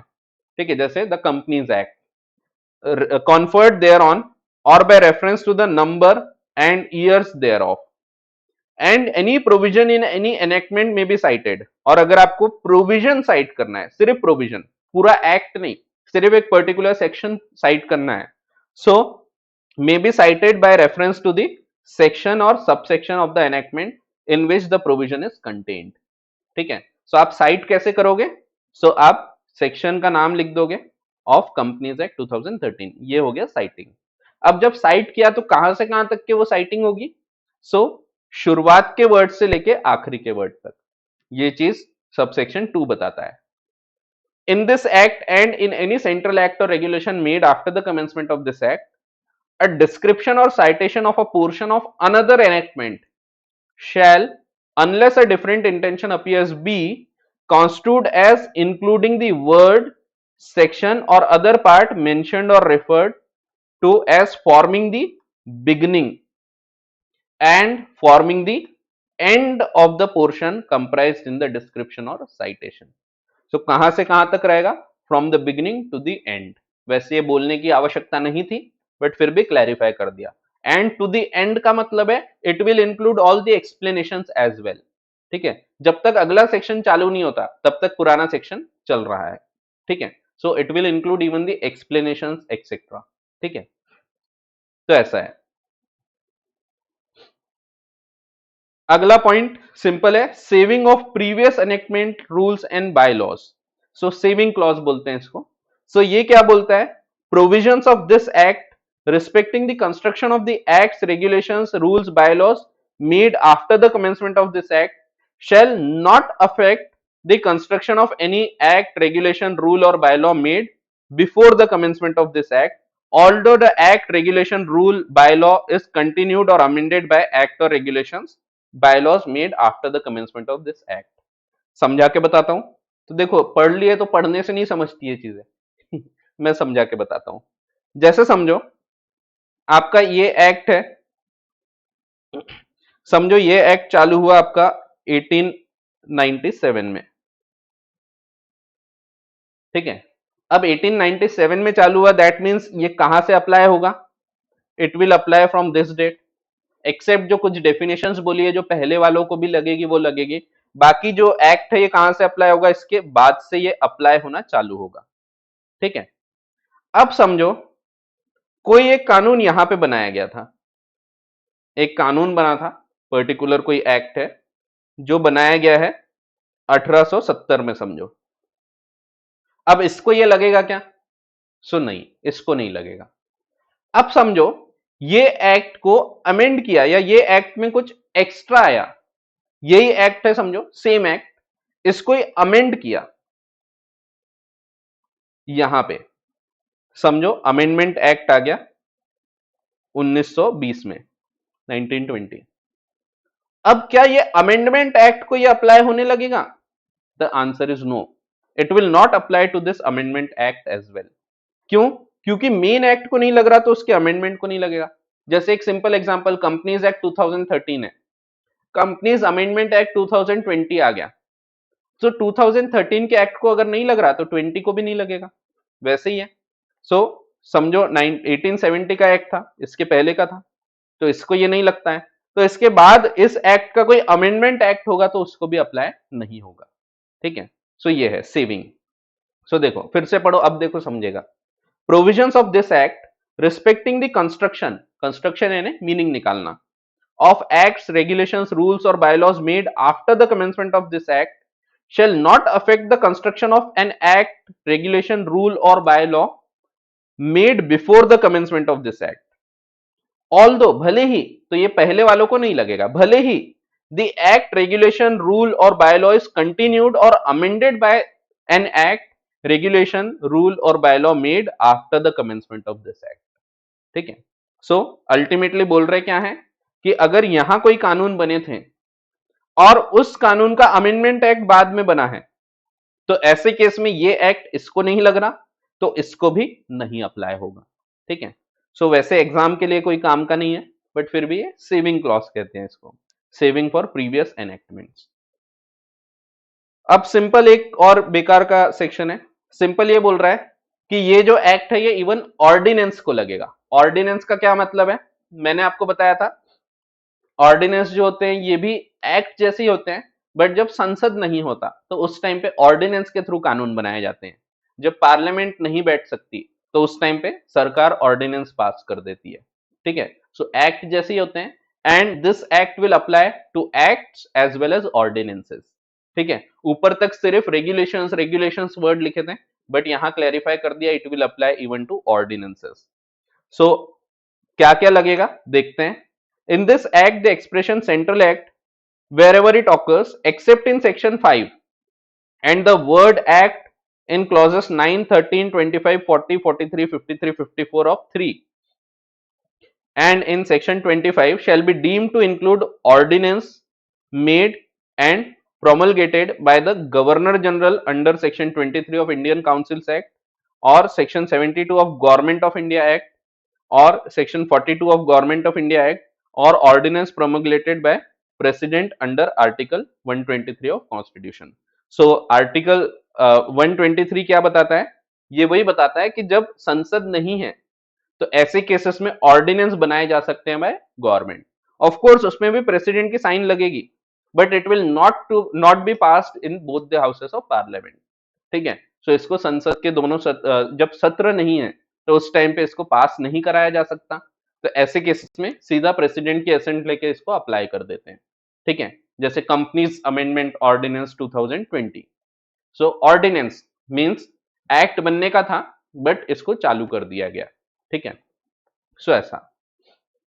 सो ये है, यहां पे आपका ये चैप्टर कंप्लीट होता है। सो ये 30 आपके काम का नहीं है, 29 नहीं है, 28 भी नहीं है, बट ऊपर के ध्यान रखो जो मैंने आपको बताया, 27 काम का है आपके लिए, इंपॉर्टेंट है, 26 काम का है, बाकी 25 भी काम का नहीं है, 24 के भी चांस कम है पूछने के, 23 इंपॉर्टेंट है, फिर 22 भी वैसे पूछने के चांस कम है, 21 भी पूछ सकते हैं, 21 आ सकता है, और 20 चांस कम है, बट सिंपल से सेक्शन है। सो अब यहां तक कोई डाउट होंगे तो आप एक बार पूछ सकते हैं। एक क्वेश्चन आया साइटेशन वाला, एक बार फिर से। साइटेशन का मतलब होता है कोई चीज का रेफरेंस देना। सो आप रेफरेंस कैसे देंगे कोई भी पर्टिकुलर चीज का? सो आप उसको रेफरेंस दे सकते हैं by citing that short title, नाम बता के। ठीक है, तो जैसे कंपनीज एक्ट आपको साइट करना है तो आप कैसे करोगे? तो आप उसका नाम बता दोगे, ठीक है। सो नाम आपने सीधा सीधा उसका लिख दिया, जैसे कंपनीज एक्ट 2013, दैट मीन्स आपने वो साइट कर दिया कि ये एक्ट में ऐसा लिखा है। अगर आपको कोई प्रोविजन साइट करना है, सिर्फ प्रोविजन, पूरा एक्ट नहीं बताना है आपको, सिर्फ एक पर्टिकुलर सेक्शन बताना है उसका, पूरे एक्ट के बारे में नहीं बोलना है आपको, तो आप क्या करोगे, वो सेक्शन के नाम से साइट करोगे। सेक्शन नंबर 35, सेक्शन का नाम भी नहीं, टाइटल नहीं बताना है, सिर्फ सेक्शन नंबर, ठीक है। Section number 35 of companies act 2013। सो इस प्रकार से आप साइटेशन दोगे।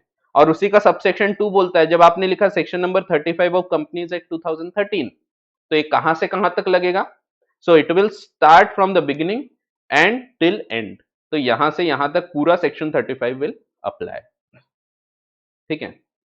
हाँ, और एक क्वेश्चन आया है 29 भी शॉर्ट में।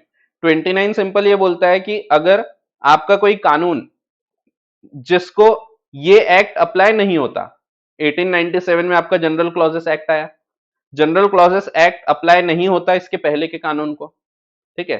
सो इस कानून को अगर आपका एक्ट नहीं लगता जनरल क्लॉजेस, तो इसका जो अमेंडमेंट एक्ट रहेगा उसको भी आपका जनरल क्लॉजेस एक्ट अप्लाई नहीं होगा, ठीक है। सो उसका मीनिंग निकालने में आप ये एक्ट यूज नहीं कर सकते। तो 1897 में क्या बोल रहा हूं, जनरल क्लॉजेस एक्ट,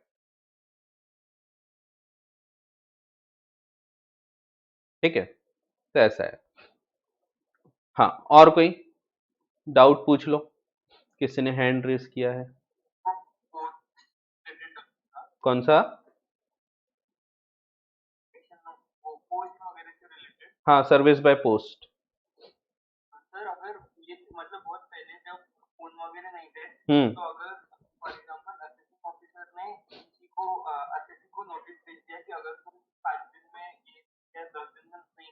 हम्म।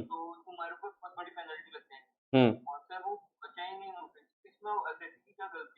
नहीं, तो इसीलिए ऐसे कानूनों में लिखा होता है कि it should be send by RPAD, तो रजिस्टर्ड पोस्ट एक्नॉलेजमेंट ड्यू से भेजा जाता है। और उसमें ये प्रोविजन ऐसा क्यों लिखा गया है, इसीलिए ऐसा लिखा है क्योंकि लोग अवॉइड करते हैं। सो ये एक्चुअली रेवेन्यूज को बचाने के लिए, नहीं तो मैं बोल दूंगा पोस्टमैन को, पैसा खिला दूंगा, उसको बोलूंगा कि ये मिला ही नहीं, बोल देना, तो ऐसे में गड़बड़ करेंगे। इनफैक्ट ऐसा होता भी था। सो इसीलिए इन्होंने क्लियरली बोल दिया कि मान लिया जाएगा पहुंच गया। फिर हाँ, लेकिन आप अगर प्रूव करते हैं कोर्ट में कि नहीं नहीं मुझे इसकी जानकारी ही नहीं थी, तो फिर बात और है, तो वहां पे बदलता है। तो ये सर्विस बाय पोस्ट जो है ना, ये आप बहुत डिटेल में और पढ़ने वाले हैं जब आप सीए फाइनल में डायरेक्ट टैक्स पढ़ेंगे, उसमें इसके ऊपर बहुत झगड़े होते हैं, सर्विस हुआ नहीं हुआ। सो बहुत झगड़े इस पे देखने को आपको मिलेंगे कि कब सर्विस मानेंगे कब नहीं मानेंगे। तो सर्व होना यानी वहां पे स्पेसिफाई करा है कि सर्व होना यानी सिर्फ भेज देने से नहीं होता, सर्व होना यानी मिलना चाहिए, तो इसके ऊपर भी बहुत झगड़े हुए हैं, ठीक है। सो केसेस भी है इसके ऊपर। अभी फिलहाल इतना ध्यान रखो, बाकी आगे आप फाइनल लेवल पे पढ़ोगे। चलो इसके कुछ क्वेश्चंस देख लेते हैं, थोड़े से, ज्यादा टाइम लगेगा नहीं, बट क्वेश्चंस देखेंगे तो आपका एक कॉन्फिडेंस आएगा। एमसीक्यू वाले तो सिंपल है, ये कुछ ऐसे क्वेश्चंस भी आते हैं, 4th नंबर का दिया है, ये एग्जाम में भी आ चुका है इनफैक्ट। इसमें दिया है कि student may attend extra class and student shall appear बोला है फॉर द टेस्ट। तो ऐसे केसेस में पहला वाला ये कंपलसरी नहीं है, और दूसरा वाला जो है ये कंपलसरी है, शैल वर्ड है, ठीक है। बाकी ये इमूवेबल प्रॉपर्टी सिंपल है। ये मैंने ऑलरेडी बताया आपको, ऐसा पूछा जाएगा कि अगर कोई तारीख नहीं दी है तो कब से एक्ट चालू होता है, तो if it receives the ascent of the president, ठीक है। अब इसमें ये भी सही है वैसे, गवर्नर जनरल, बट आप वो नहीं लिखेंगे। वैसा देखे तो ऑफिशियल गजट भी सही है, बट आप वो नहीं लिखेंगे, आप प्रेसिडेंट वाला ही रूल लिखेंगे, ठीक है। तो ध्यान रखना, 6th वाले में ऐसा कोई क्वेश्चन आया तो आप ए लिखेंगे। गवर्नर जनरल वाला भी सही है जबकि, ठीक है। अगर वो बिफोर कॉन्स्टिट्यूशन है तो गवर्नर जनरल के सहमति से, उसके असेंट से चालू हो जाता है। ये अभी पढ़े हमने कि अगर दो इसमें ऑफेंस हो रहा है तो कोई भी एक में उसकी सजा होगी, ठीक है, अंडर आइदर और एनी ऑफ दोज एनेक्टमेंट्स। ये वही है, ऊपर अभी पढ़ा था अपन ने। ये देखो, ये भी वर्ड, ये भी मैंने आपको समझा के बताया कि अगर कोई सेंट्रल एक्ट रेगुलेशन में वर्ड लिखा है मैस्कुलाइन जेंडर शैल आल्सो इंक्लूड फीमेल्स, मैंने वहां स्पेसिफिकली बताया एंड वाइस वर्सा वहां नहीं लिखा है, ठीक है। तो ध्यान रखना, तो ये इनकरेक्ट स्टेटमेंट है।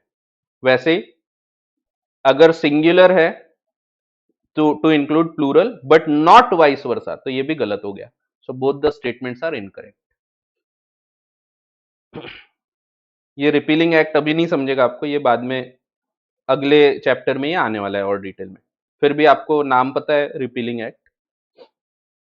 बाकी ये रूल्स कैसे बनते हैं, ऐसे क्वेश्चंस आ सकते हैं। मैंने आपको बताया कि रूल्स बाय लॉस कैसे बनते हैं, तो ये क्वेश्चन आ सकता है, आपको आ चुका है इनफैक्ट एग्जाम में।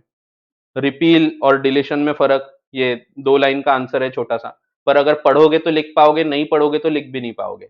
सो रिपील यानी मान लिया जाता है कभी था ही नहीं, और डिलीशन मीन्स उस तारीख तक था, उसके बाद से खत्म हो गया। अगेन सेक्शन 6 है, इफेक्ट ऑफ 4 इफेक्ट बताया रिपील के, सिर्फ 4। ठीक है, तो 5 है, 4 पूछा है आपको। सर्विस बाय पोस्ट के ऊपर आया है क्वेश्चन। एफिडेविट टर्म डिफाइन करने बोला है। प्रिएम्बल क्या प्लेन टेक्स्ट है तब भी आप प्रिएम्बल यूज करेंगे क्या? The answer is no. ये तभी यूज करोगे आप जब देयर इज एम्बिग्यूटी। ये एग्जांपल आपको अगले चैप्टर में दिखेगा। ठीक है, हिंदू मैरिज एक्ट का एक एग्जांपल है, अगले चैप्टर में अपन देखेंगे। केस स्टडीज, सिंपल सी केस स्टडीज हैं, जल्दी जल्दी देख लेते हैं तो आपको कॉन्फिडेंस आने लगेगा अगर आप ये पर्टिकुलर चीजें पढ़ लेते हैं अच्छे से। तो देखो, फर्स्ट केस स्टडी क्या बोल रही है?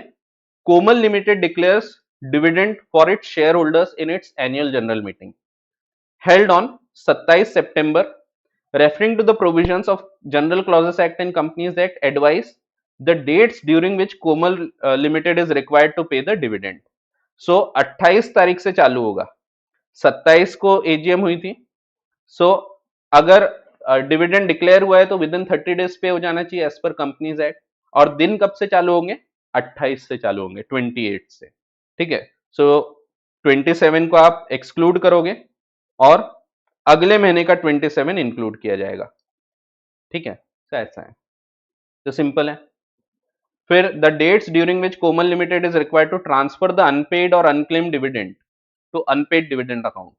सो अगर आपने 30 दिन में नहीं किया तो 7 दिन के अंदर ट्रांसफर करना पड़ता है। So from the end of this 27, इसके बाद 7 दिन, तो 28, 29, 30, 31, फिर 1, 2, 3, तो 3 नवंबर तक के ट्रांसफर करना पड़ेगा। ठीक है, सिंपल। सो सॉल्व करके देखना, समझेगा आपको। अगला पॉइंट भी सिंपल है, ये सिंगुलर शैल इंक्लूड प्लूरल के ऊपर है। सो कंपनीज एक्ट बोलता है एक होल टाइम की मैनेजरियल पर्सन ऑफिस होल्ड नहीं कर सकता इन मोर देन वन कंपनी। तो एक व्यक्ति, ये आपको फिलहाल है नहीं, बट फिलहाल ध्यान रखो सेक्शन 203 ऑफ कंपनीज एक्ट है, तो आपको वो है नहीं, आपको 148 तक है। बट एक रूल है कि अगर होल टाइम केएमपी है तो वो सिर्फ एक ही कंपनी के लिए होल टाइम केएमपी हो सकता है।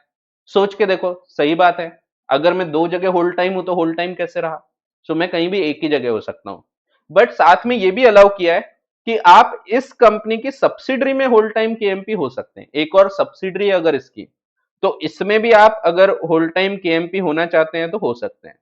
अब वहां वर्ड लिखा है सिर्फ सब्सिडरी, पर हम मान लेंगे कि अगर एक से ज्यादा सब्सिडरीज हैं तो ऐसे केस में भी हम होल टाइम केएमपी हो सकते हैं। ठीक है, तो एक व्यक्ति होल टाइम केएमपी हो सकता है in more than one companies, but subsidiaries होना चाहिए। तो सब्सिडरी शैल इंक्लूड सब्सिडरीज, वो वाले पॉइंट पे क्वेश्चन है। ठीक है, so as per provision of companies act, whole time KMP shall not hold office in more than one company except its subsidiary company. So एक कंपनी और उसकी subsidiary में हो सकता है, इतना बोला। बट जब हम सब्सिडरी बोलेंगे तो सब्सिडरी विल इंक्लूड सब्सिडरीज। ठीक है, सो उसके ऊपर है। So can he be appointed in more than one subsidiary? The answer is yes. ठीक है, because singular will include plural. तो ऐसा है। बाकी ये भी अपन ने अभी जस्ट पढ़ा कि एक नोटिस भेजा गया जिसमें लिखा था कि रजिस्टर्ड पोस्ट एक्नॉलेजमेंट ड्यू से भेजना चाहिए, बट उसने सिर्फ रजिस्टर्ड पोस्ट से भेजा, तो क्या ये वैलिड है? The answer is no. तो रजिस्टर्ड पोस्ट एक्नॉलेजमेंट ड्यू बोला है तो फिर एक्नॉलेजमेंट ड्यू भी होना चाहिए। भीमसेन माखीजा का केस लॉ है इसमें। ठीक है, सो केस याद नहीं भी रहा तो चलता है, बट दिया है आपको, United commercial bank versus Bhimsen Makhija. ये भी सिंपल है, व्यास है, उसके पास एक जमीन थी और उसमें 50 टैमरिन ट्रीज थे। उसने जमीन बेच दिया और टिम्बर भी बेच दिया, after cutting the trees to Yash. तो क्या उसने जो टिम्बर बेचा वो भी इमूवेबल प्रॉपर्टी है? The answer is no. अगर वो वैसे की वैसे जमीन बेच देता अलॉन्ग विद ट्रीज तो इमूवेबल प्रॉपर्टी होती, बट उसने टिम्बर बेचा है, टिम्बर को उसने काटा और फिर बेचा, तो it is not immovable property. अगला पॉइंट फिफ्थ में 1, कंपनीज एक्ट प्रोवाइड्स कि अमाउंट ऑफ डिविडेंड अगर 30 दिन में पे नहीं हुआ तो 7 दिन के अंदर इसको आपको जमा कर देना है अनपेड डिविडेंड अकाउंट में। अगर आपका एक्सपायरी ऑफ 30 डेज होता है 30/10/2018 को, तो कितने दिन के अंदर आपने जमा कर देना चाहिए था? कौन सी डेट आएगी? दिन गिनना है आपको, सिंपल। सो 30/10 के बाद 31, 1, 2, 3, 4, 5, 6, 7 दिन, तो 6 नवंबर तक के आपने जमा कर देना है। सो आंसर आएगी 6 नवंबर। ठीक है, सिंपल। सो अगले दिन से काउंटिंग चालू करो। दूसरा क्वेश्चन है, referring to the provisions of general clauses act, find out the date on which the following act or regulation comes into force. An act of parliament which has not specifically mentioned a particular date. तो ऐसे case में जब president ascent देगा तब।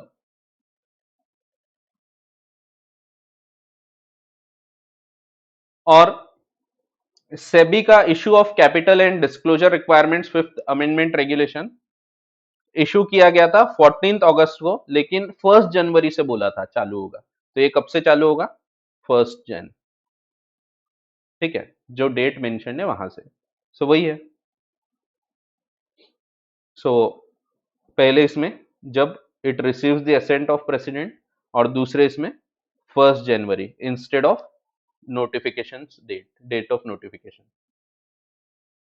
फिर एक और है गुड फेथ। अब ये भी सिंपल है, गुड फेथ का क्या मतलब है? और फिर एक्स ने परचेस किया watch from Y but carelessly, तो क्या ये गुड फेथ है? तो आंसर इज नो, बिकॉज ये कॉन्ट्रैक्ट एक्ट की बात आ जाती। कॉन्ट्रैक्ट एक्ट में अगर विदाउट बीइंग निग्लिजेंट है तभी गुड फेथ माना जाता है, नहीं तो नहीं माना जाएगा। ऐसा है। एक और क्वेश्चन है व्यास का। Owner of house number 20 in Geeta colony, Delhi, he has rented 2 rooms in his house to mister Iyer. Income tax authority ने उसको सर्व किया show cause notice to mister Vyas. Said notice was received by Mr. Iyer and returned the notice with an endorsement of refusal. So उसने मना कर दिया, उसने बोला नहीं चाहिए हमको, तो क्या ये नोटिस सर्व हो चुका माना जाएगा? The answer is yes. ठीक है, सो ये भी वैलिड माना जाता है। ठीक है, राइटफुली सर्व्ड, भले ही वो अय्यर ने वापस किया, बट मान लिया जाएगा या मिल चुका था। ठीक है, तो ऐसा है। हाँ, सो ऐसा है, छोटा सा एक्ट है वैसे, थोड़ा टेक्निकल ज्यादा है, डिफिकल्ट नहीं बोलूंगा मैं, डिफिकल्ट नहीं है एक्चुअली। है आपको थोड़ा उसमें समझने लायक चीजें ज्यादा है जो आपको नहीं पता है। पुराना कानून क्या बोलते हैं, पहले क्या होता था, वो चीजें नहीं पता है। लैंग्वेज थोड़ी डिफिकल्ट है, बट जैसा है वैसा ही है, वैसे ही आपको पढ़ना पड़ेगा। और साथ में क्वेश्चन आंसर्स देखते जाओ, और एग्जाम्पल्स मैंने आपको दिया हो ना, एग्जाम्पल्स लिख लो और अपने शब्दों में इसको आप लिख सकते हैं। ठीक है, बट आप देखेंगे इवन मॉड्यूल वगैरह देखें या कोई और भी बुक्स देखोगे तो आपको बिल्कुल बेयर एक्ट लिख के दिया है हर जगह, क्योंकि उसकी वर्डिंग्स ही वैसी है। सो उसको समझना है तो बेस्ट चीज है एग्जाम्पल्स। तो जितने भी मैंने एग्जाम्पल्स दिया हूं वो सब आप ध्यान रखो, आपको समझने में दिक्कत नहीं आएगी। ठीक है, सो ऐसा है। और अगली क्लास में अब हम अगला चैप्टर चालू करेंगे जिसमें हम इंटरप्रिटेशन ऑफ स्टैट्यूट की चर्चा करेंगे। वो भी एक ऐसा टॉपिक है जो आप सेल्फ नहीं कर सकते।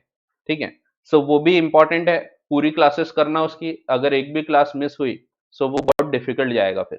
ठीक है, उसमें भी कुछ ऐसे वर्ड्स दिखेंगे आपको, ऐसे इंटरप्रिटेशन के रूल्स दिखेंगे जो कि आपको वर्ड्स समझ में नहीं आएंगे, बड़े बड़े सेंटेंसेस दिखेंगे। सो इसीलिए वो क्लास भी पूरी शुरू से आखिर तक, वो भी छोटा ही एक्ट है, छोटा ही सब्जेक्ट है। सो एक्ट नहीं है वो, that is only a topic कि इंटरप्रेट कैसे करते हैं। सो वो भी छोटा सा ही टॉपिक है, तो जल्दी कंप्लीट हो जाएगा। हाँ, कोई और डाउट होंगे अब तो आप पूछ सकते हैं। कल क्लास नहीं है, कल संडे है, तो संडे को कहाँ क्लास लेते हैं? कल क्लास नहीं है, छुट्टी है कल। कोई डाउट है तो पूछ सकते हैं। संस्कार कुछ पूछ रहे हैं।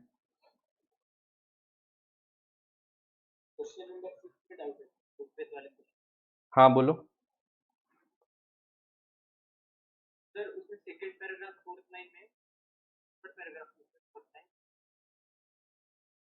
थर्ड पैराग्राफ में फर्स्ट लाइन, हाँ।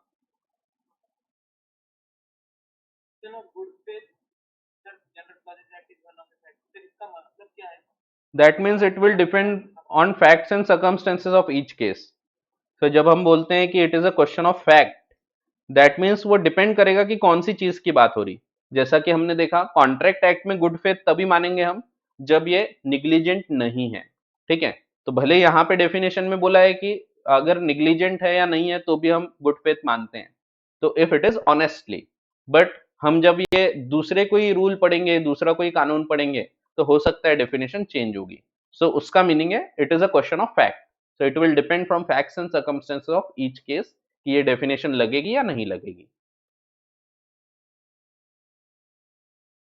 हाँ, और कोई नहीं दिया केस में?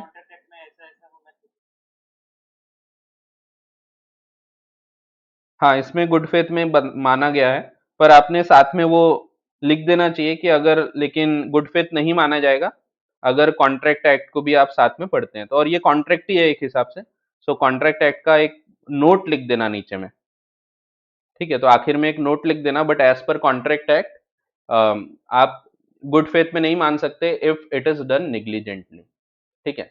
सो as per general clauses act सही है।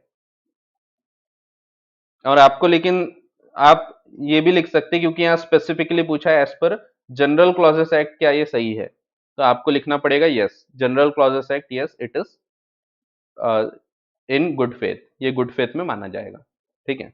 कॉन्ट्रैक्ट एक्ट में नहीं माना जा सकता, ठीक है। अपन ने वो पढ़े थे ना, केस पढ़े थे मॉन्ग सी मॉन्ग वाला, गुड फेथ,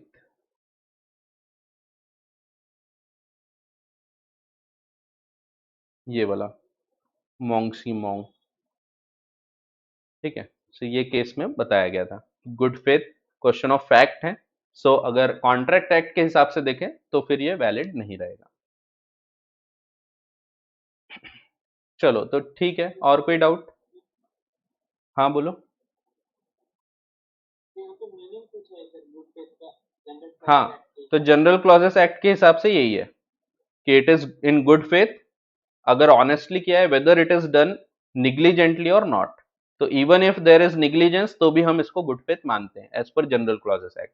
सो क्वेश्चन में वही दिया था आपको कि as per general clauses act क्या ये निग्लिजेंट है, केयरलेस है, तो क्या ये गुड फेथ है? The answer is yes. तो उस हिसाब से आपको आंसर दिया है कि दोनों ही लिखा है यहाँ पे आपको, देखो in the given problem was carelessly without proper inquiry, such a purchase could not be said to be in good faith क्योंकि it was done without due care। so ये कॉन्ट्रैक्ट एक्ट के हिसाब से बता दिया, वो जो मॉन्ग सी मॉन्ग का केस है उसके हिसाब से। और यहाँ पे पहले आपको बता दिया सिंपल टर्म्स में कि गुड फेथ का मतलब होता है निग्लिजेंटली किया या नहीं किया, तो ये जनरल क्लॉजेस के हिसाब से बता दिया। और आगे ये जो आंसर दिया है ये बराबर दिया है इसने, तो इसमें अपना कॉन्ट्रैक्ट एक्ट के हिसाब से भी दिया है, ठीक है। तो कॉन्ट्रैक्ट एक्ट के हिसाब से गुड फेथ नहीं माना जाएगा, क्यों? क्योंकि विदाउट ड्यू केयर है, तो ऐसा है। समझा क्या? हाँ, एक बार ये पढ़ लेना तो समझ जाएगा, पहले ये पढ़ लो पूरा गुड फेथ क्या है। इतना पार्ट अगर आप पढ़ लोगे तो आपको वो क्वेश्चन समझ जाएगा पूरा, ठीक है। चलो अगली क्लास में अपन फिर आगे की चर्चा करते हैं। एक और थोड़ा टेक्निकल है, वो भी समझने में थोड़ा दिक्कत जा सकती है, वो भी एक्ट, वो भी रूल्स, तो इसीलिए क्लासेस बिल्कुल मिस मत करना। अगर वो नहीं समझ में आया तो फिर काफी प्रॉब्लम जाएगी, और दोनों मिला के अच्छा खासा आ जाता है, लगभग 15-16 मार्क के क्वेश्चंस आ सकते हैं, ठीक है। तो 12 मार्क्स तो आते ही हैं। सो इसीलिए दोनों जो ये एक्ट है और अगला जो इंटरप्रिटेशन वाला जो टॉपिक है, तो दोनों अच्छे से कर लो तो कोई दिक्कत नहीं जाएगी, ठीक है। और अल्टीमेटली मैं बता रहा हूँ जितना उतना याद रखो, जो नहीं बोला हूँ मैंने वो नहीं भी पढ़े तो चलता है, इवन रीड भी नहीं किए बाद में तो चलता है, अभी पूरा करना। फर्स्ट रीडिंग में आप पूरा रीड करो, बट आखिरी में एग्जाम टाइम पे जो मैंने नहीं बोला वो आप इग्नोर भी कर दोगे तो चलेगा, ठीक है।